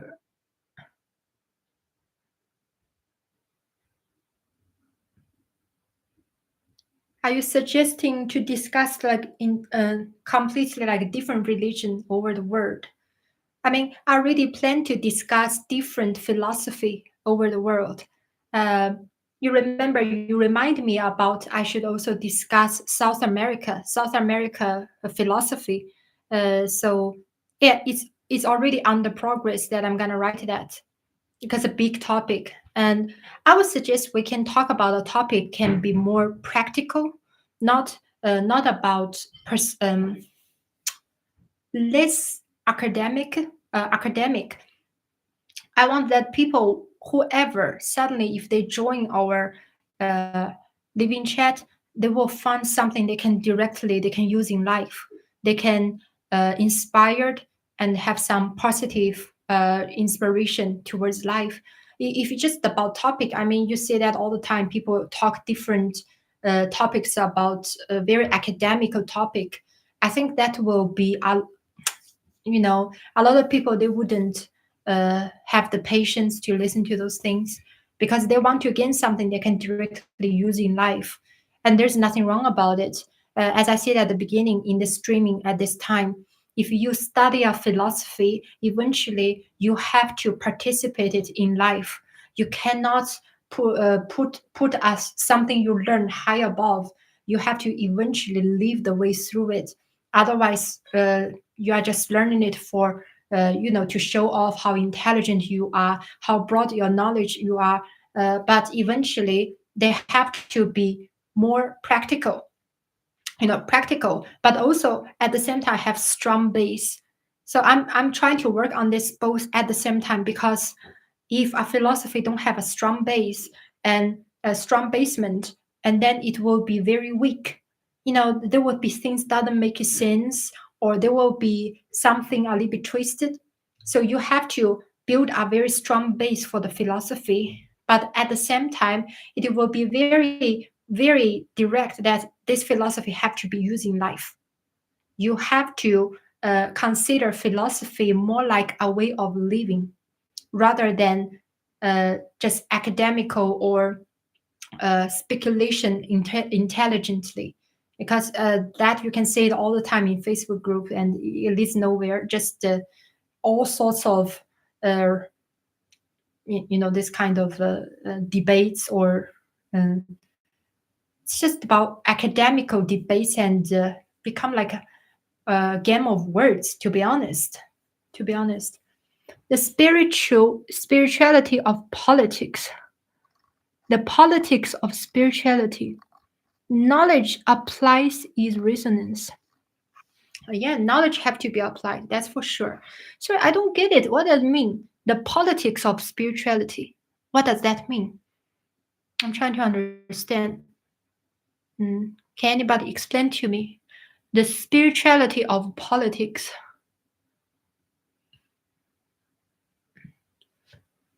No, I know there is a perspective I like to express. Doesn't matter you call it spirituality or politics. The foundation, or they say the goal of all of these things eventually is for humanity, is for humanity blossoming, is for happiness for all the human, like at least that's the end goal, right? If you at the beginning when you build a sort of, you call it spirituality, but you only just want to enhance the happiness of this specific group, you only want to give power to this specific group of people to have, that's called hierarchy, right? This kind of so-called spirituality eventually is all about control. This kind of thing is not really spirituality, because spirituality, I did one episode about spirituality. It says very clearly the spirituality, the meaning of it is breath, breath in, breath out. That means the living force which is breathing in everyone. That basically is the flow of energy. And that is among everything, not just every human being, everything. Because everything is about energy, right? We all know everything is about energy flowing. This is proven by scientific way. This is understandable in spiritual way. Even in a lot of religion, if they have this openness, they also would accept that. So in this way, everything is about the flowing of energy. So we are all spiritual. There is nothing about hierarchy is necessary. No, hierarchy is not necessary about spirituality. And about the politics, it goes to the same. Politics, the end goal for it is for the happiness of humanity, is for equalness, is for equally happiness for people. So people try to build the system with law, with with especially with law, right? So we can let people behave in a lot of ways, but at the same time, um, behind politics, we should have a mutual understanding about why we should do that, why we shouldn't do that. For all of the time, almost religion take the role, right? Religion tells us you shouldn't do this, you should do that, otherwise you should feel shame about yourself, otherwise there will be karma. So this is how people, let's say yes, it's mind control, but at the same time there is good results and beneficial for the society in long term. But now we have another opportunity, alternative. We have another alternative is by understanding it in a non-dualistic way, that we know why we should do this, why we shouldn't do that. It's not because of dogma. It's not because somebody tell you you should feel shame, you should be scared of karma. You should do this is because you have a rational mind. You know if you do this, eventually you will get the bad results or things like that. So yeah, so I do believe philosophy can make this bridge between different ideology, between different people, and eventually make this a harmonious world. So yeah, I believe so. If there's any question, anybody please let me know. If there's any topic you'd like to discuss, Mr. G. In the spirit of is one subpart of resonance and non-duality source. In the spirit of. Mhm. Yeah, in the spirit of. Yeah, I mean, about non-duality essentially is a spirit of understanding, right? I mean, you can understand it as a perspective, because non-duality eventually gonna lead you to have a harmonious life. But first of all, how you can have this is because you understand it uh, by your mind first, and then you inherit it in your action. These two can never be, just do one part. You have to understand it, and then you're gonna practice it. You're gonna participate in this world. That's how it works. Do you know about Stoicism? Marcus Aurelius, a Roman emperor, He was a very practical man, wrote the book Meditations. It was his personal journey. I think such philosophy everyone can benefit from. Stoicism. Just let me have a look. I don't know, I didn't hear this word. Maybe I hear it in Chinese because most of the book I read is Chinese back then. And Stoicism.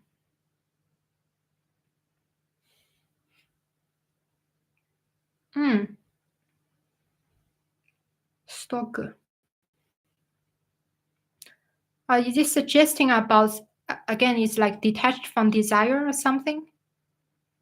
Is it an indifference to pleasure and pain? Oh, that sounds like Buddhism to me. The philosophical system of the Stoics, following the teaching of the ancient Greek philosopher Zeno, it suggests an indifference to pleasure and pain. Oh, that's definitely not the path I suggest.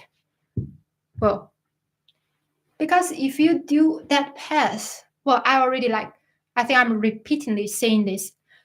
If you want to just detached from who you really are, right? We're human beings. We're human beings and we live in relationship.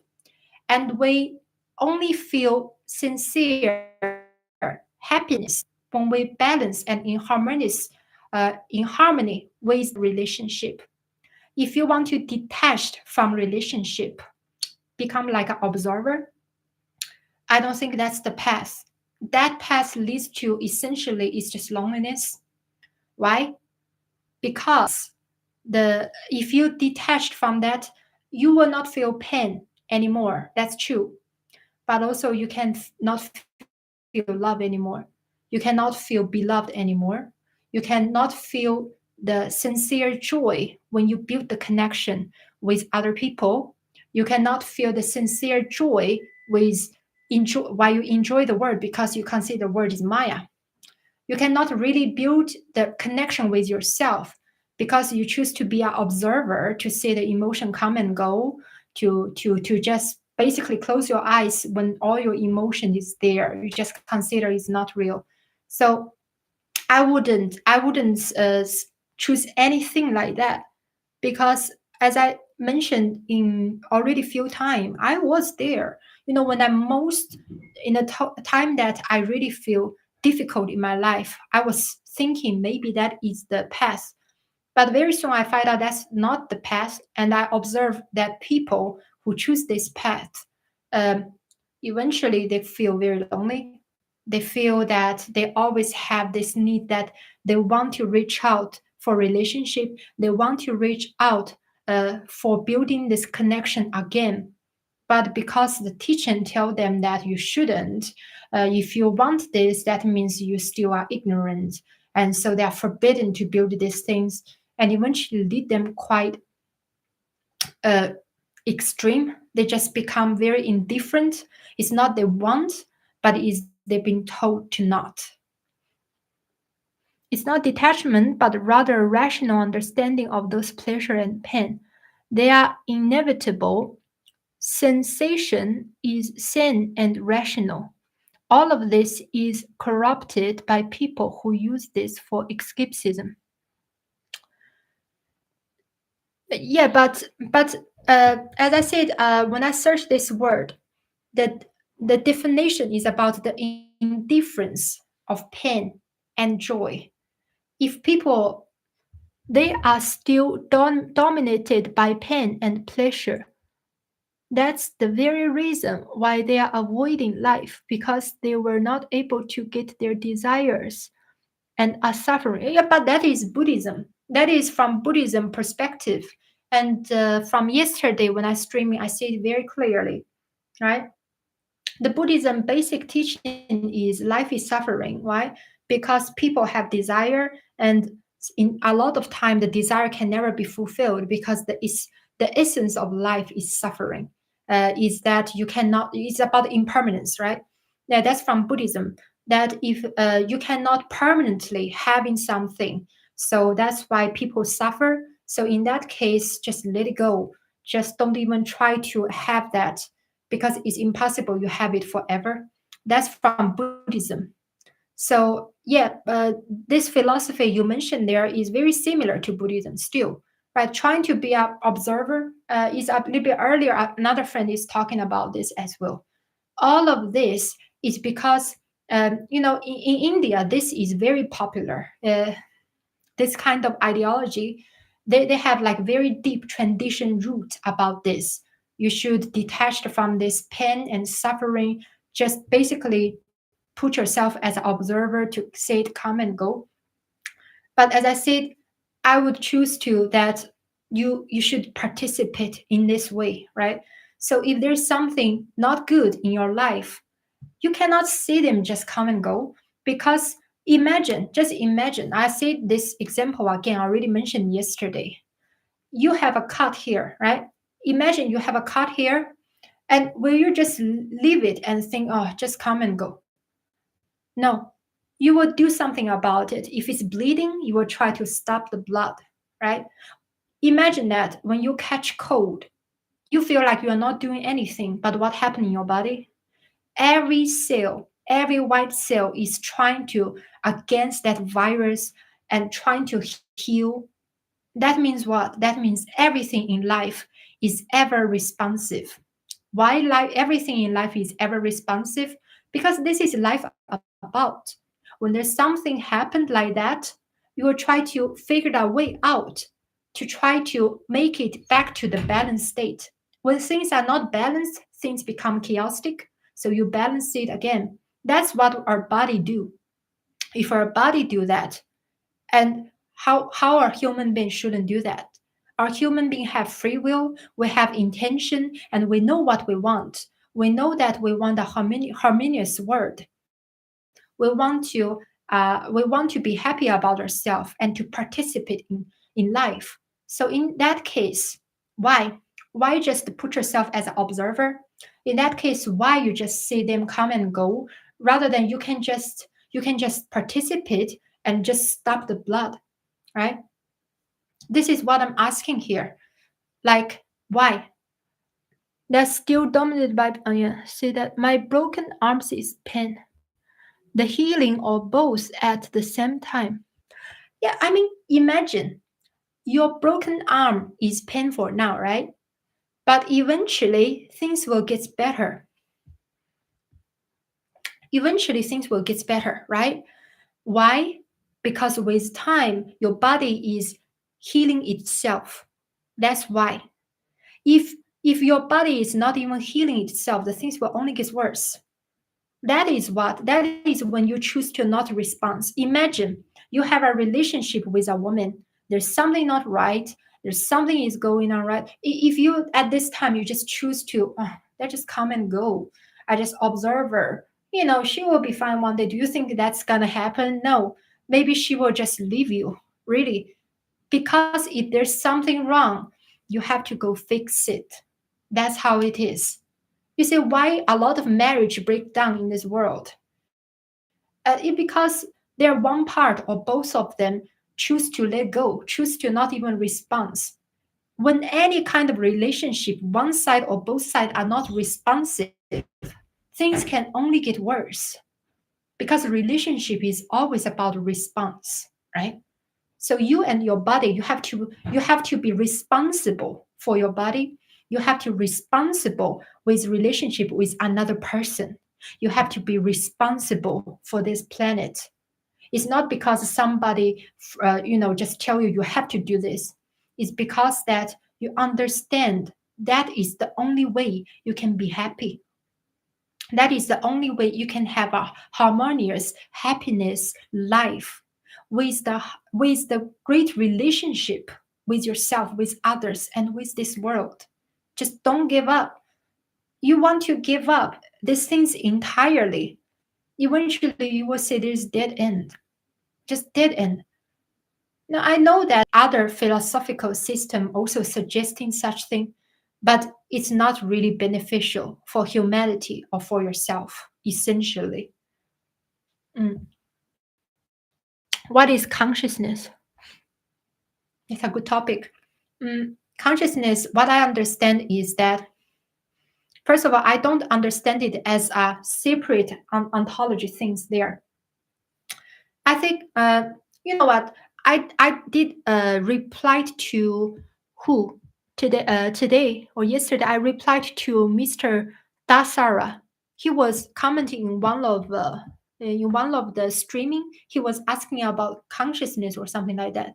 I did reply to him, but I would leave this maybe next time. Mr. Deng is a very big topic, a very big topic. But just basically, I don't consider consciousness is like ontology things there. Based on Advaita Vedanta, consciousness is something completely, the only truth or ultimate truth. The monism perspective, I don't consider that. Mm. Yeah, we can talk about that next time. It's a huge topic. I mean, everyone wants to know what is consciousness. I have my own perspective, but it's just I'm first of all, my English not even enough to discuss this topic, honestly speaking. But I did respond to one of the friend because he was asking. We were discussing about the revolutionary theory, so we discussed about consciousness as well. Yeah. So my friend, Abjit,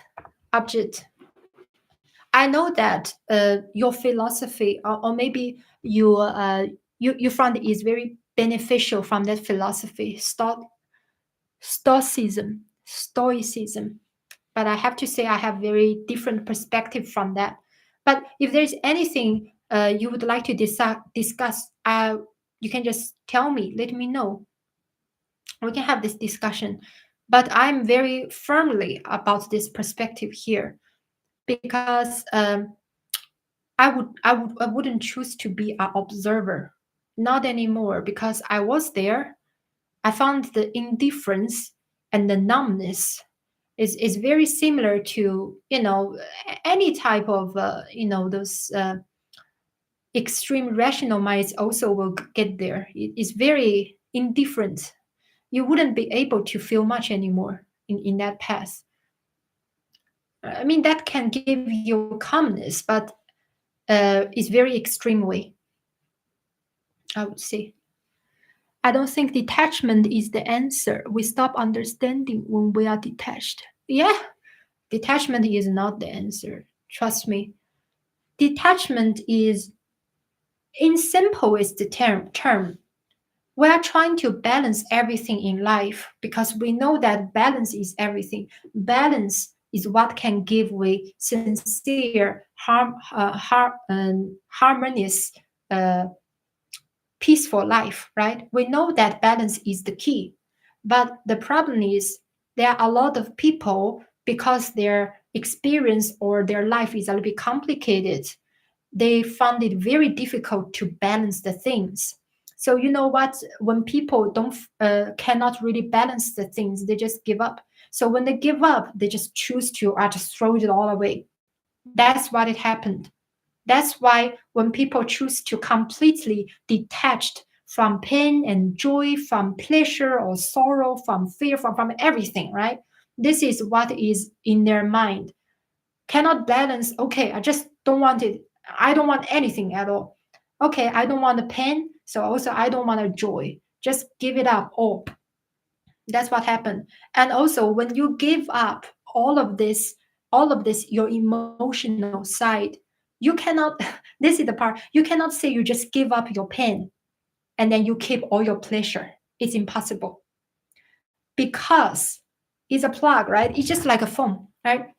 Your phone, you can use it to say a lot of horror stuff, but you also can use it to say a lot of great stuff. If you just shut down your phone completely, yes, you will never say some horror stuff anymore, but you also cannot say any great stuff. It's impossible. You say like, okay, now you just shut down your phone. However, I can only say good things. I cannot say bad things. It's impossible, right? So this is about our function of our senses. I mean, emotionally. If you want to emotionally be able to sense love, resonance, You want to emotionally still able to build the connection with this word, to have awe, to have appreciation, to really have this deep feeling about something. Then you have to accept that when this kind of when sometimes things are a little bit unbalanced, they will also, you will have to deal with it, you will have to fix it, but it's okay. This is what we do, right? You imagine, like, I mean, you have a home and there's something happened. For example, the floor is damaged. You fix it. You are not just say, oh my god, the floor is damaged and it's gonna damage again in the future, and then you just abandon your home, right? You will not. You will fix it. That's how we do things. And if you really love a person so much, and you fix things with that person, not just, oh my god, sometimes we have unhappy time with this. I have unhappy time with this person. That's it. I should just give up. In that sense, do you think you will ever have a great relationship? It's impossible, because you want to have the great things there. You will have to manage to get there. Without manage, just abandon it. You never get there. Never. It's impossible. Do you think if there is any woman you ever admire, if that woman just have a little bit unhappy moment with you, just give you up, what do you think? How would you feel like that? Do you think that's fair for you? Of course it's not fair to you.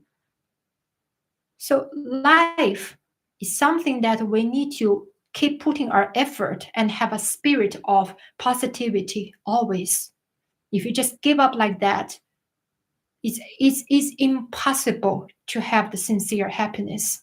It's just going to be loneliness, because you cut off all the connection with the world. You cut off all the connection with even yourself.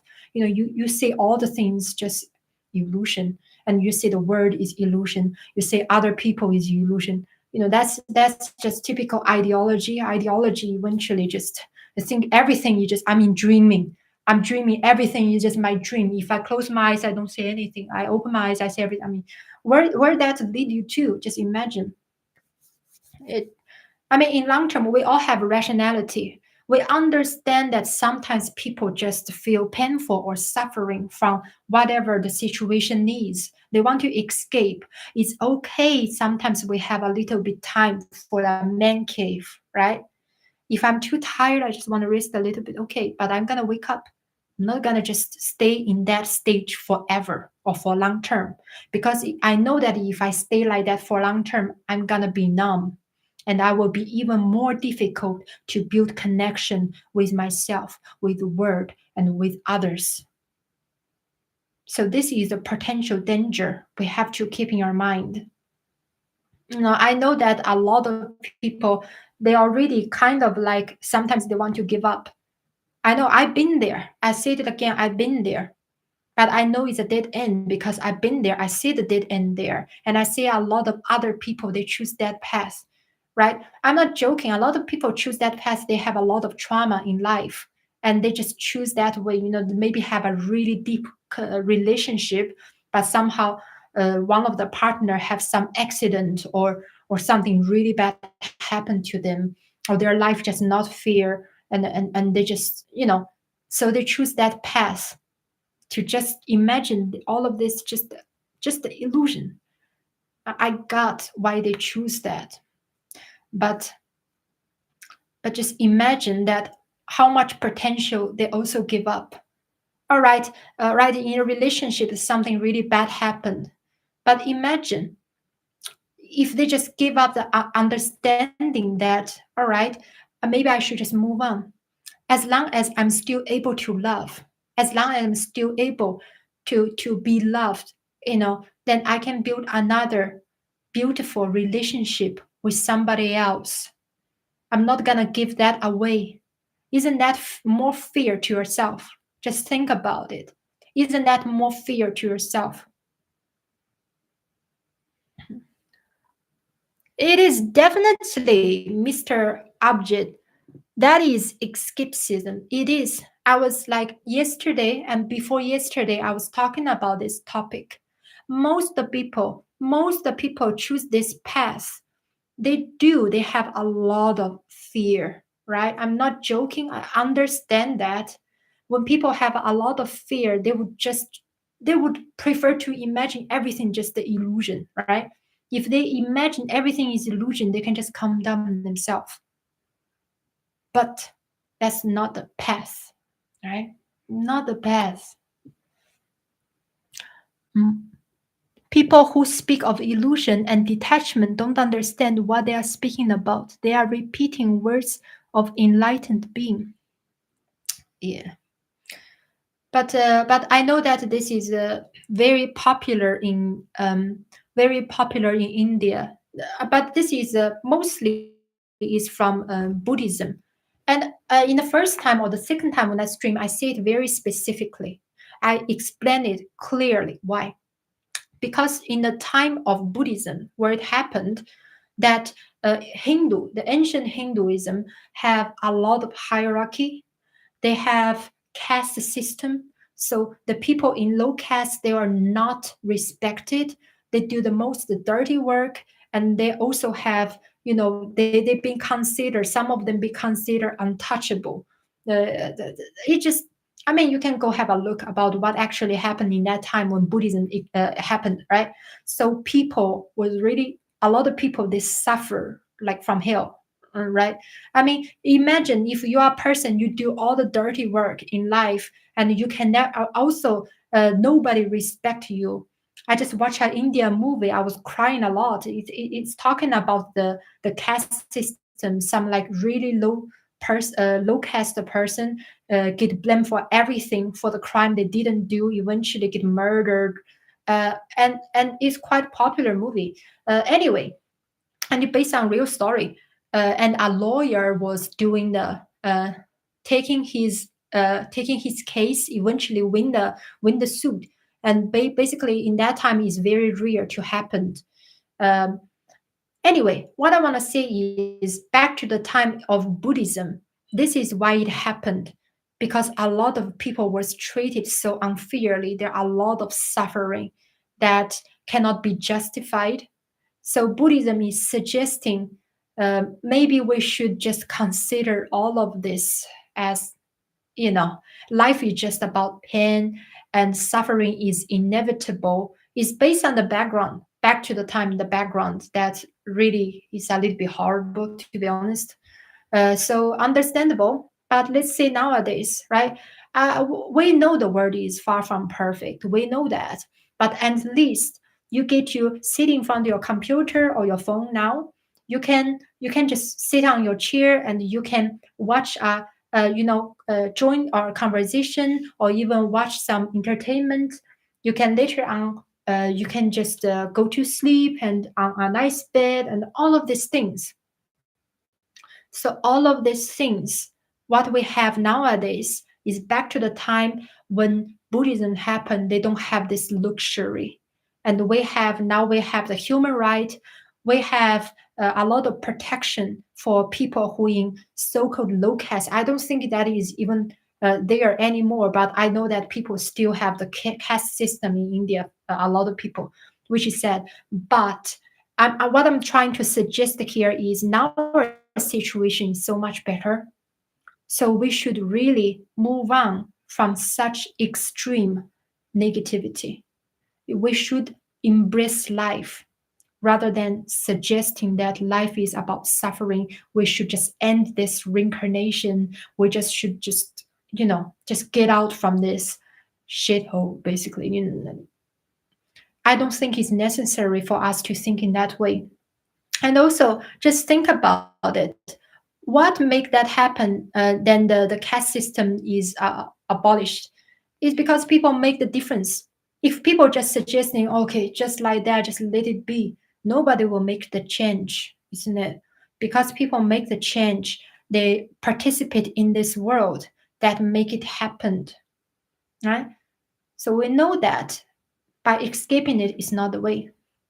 And for me, I'm not a person who into politics that much because politics is a lot of conflicts nowadays. That's true.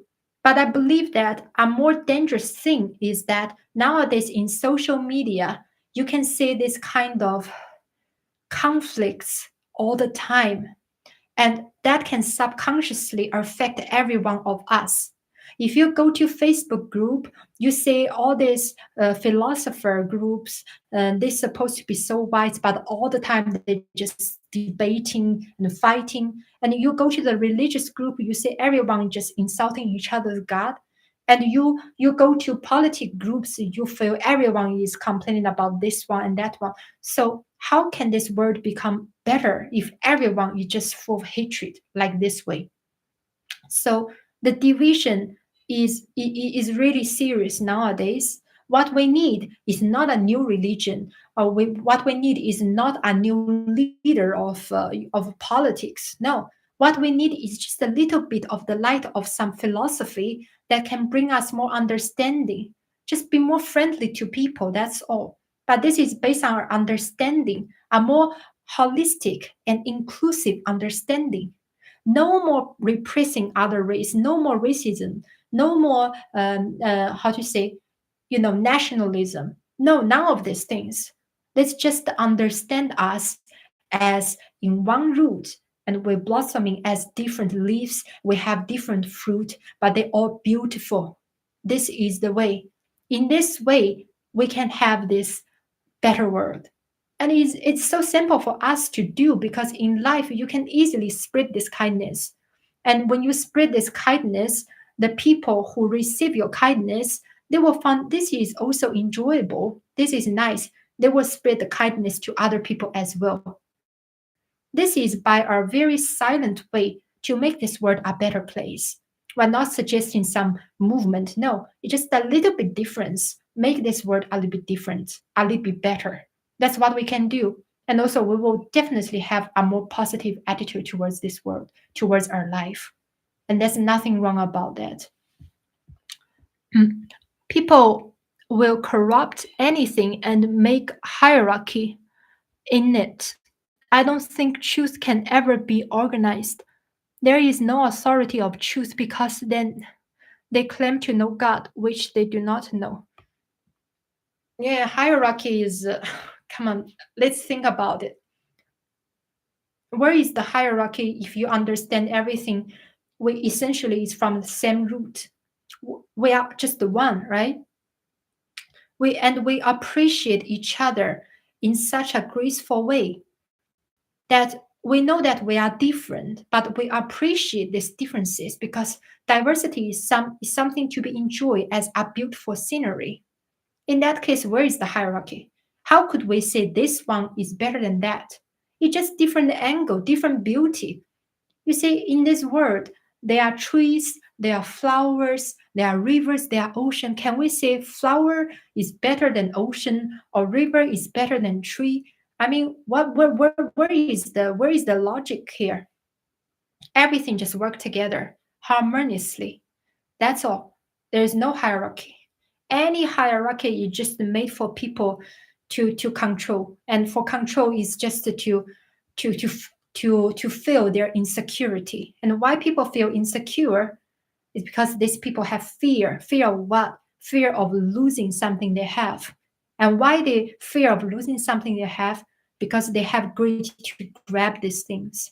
So essentially, it's about because they don't understand that we should always let the energy flow, not to grab it. If they if they just give up of the idea to grab things, and then everything will work out in such a harmonious way. Seriously. What do you think of unseen negative powers? Unseen negative powers. Mhm. Unseen negative powers. I mean, if you suggest that in our subconsciousness have unseen negativity, which is, sorry, negative power. I, I really try to understand what you're trying to say here. So if you suggest, for example, like fear, we already discussed fearness and pain. All of these things is just our natural instinct. It helps us to survive, but we should have responsibility when we trigger things like that. instinct, things like that only triggered when our life is threatened. If our life is not threatened, we shouldn't let it be triggered.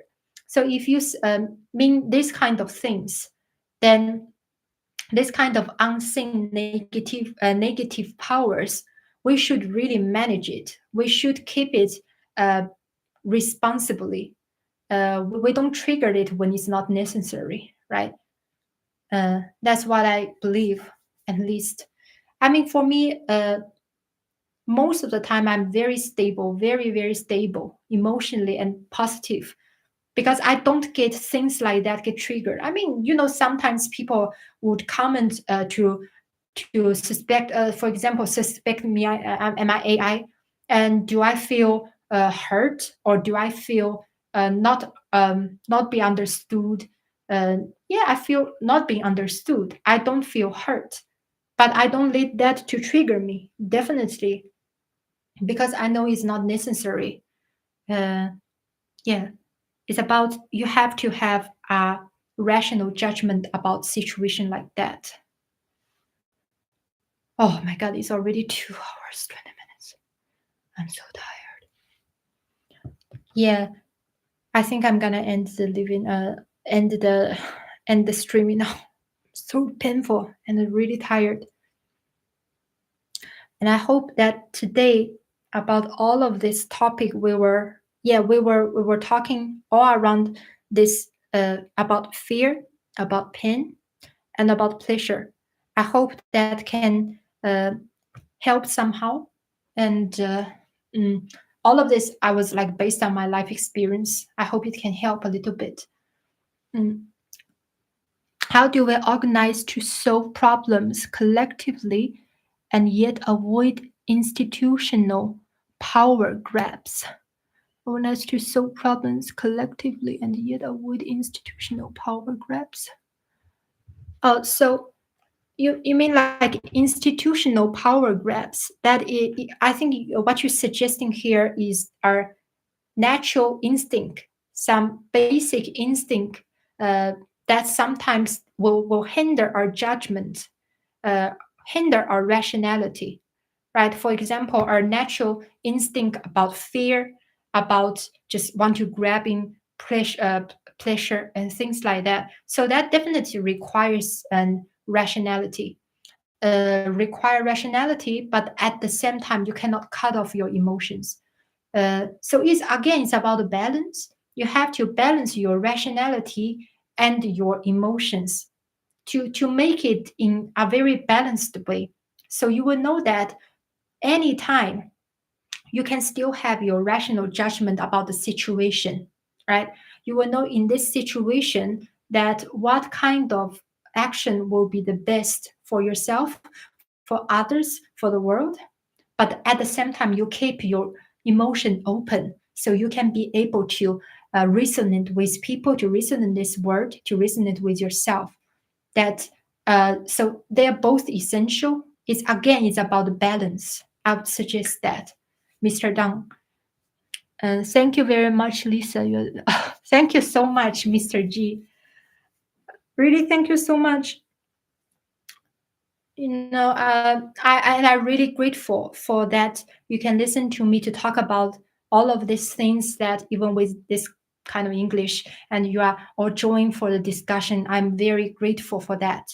So just let me know what kind of topic you want after I put this living living stream. Just comments there. I will see your comments, and I will have a look what kind of topic will be. Maybe there's just one topic, so we'll talk that anyway. So yeah, I'm planning to maybe to hold another streaming tomorrow, maybe at 2 p.m. Maybe at 2 p.m. Fixing is always about rebalancing. Yeah, and it's about participation. It's the opposite to escape. Fixing. Fixing, yeah, that is true. You fix the relationship, you fix the situation. All of this requires a lot of courage, but essentially you will get very great reward, which is rebalance your life, rather than escape from your life. I would suggest that. So yeah, thank you so much. And I cannot believe already 2 hours, 25 minutes, and I'm so grateful. um yeah, I want you the best, and I want you to please just be nice to the people around you, and to sincerely feel love and be able to give love. Just try your best to be friendly, to be kind, and to be nice to the people around you. Even is online, no matter when you're commenting on something online, always give a little bit support, give a little bit kindness, give a little bit positivity. That's all I'm asking. Um, because this will make differences. And I'm not suggesting any religion, not suggesting any physics. I'm just saying some very simple things that you can directly see the differences in life. And I hope you're all the best, my friends.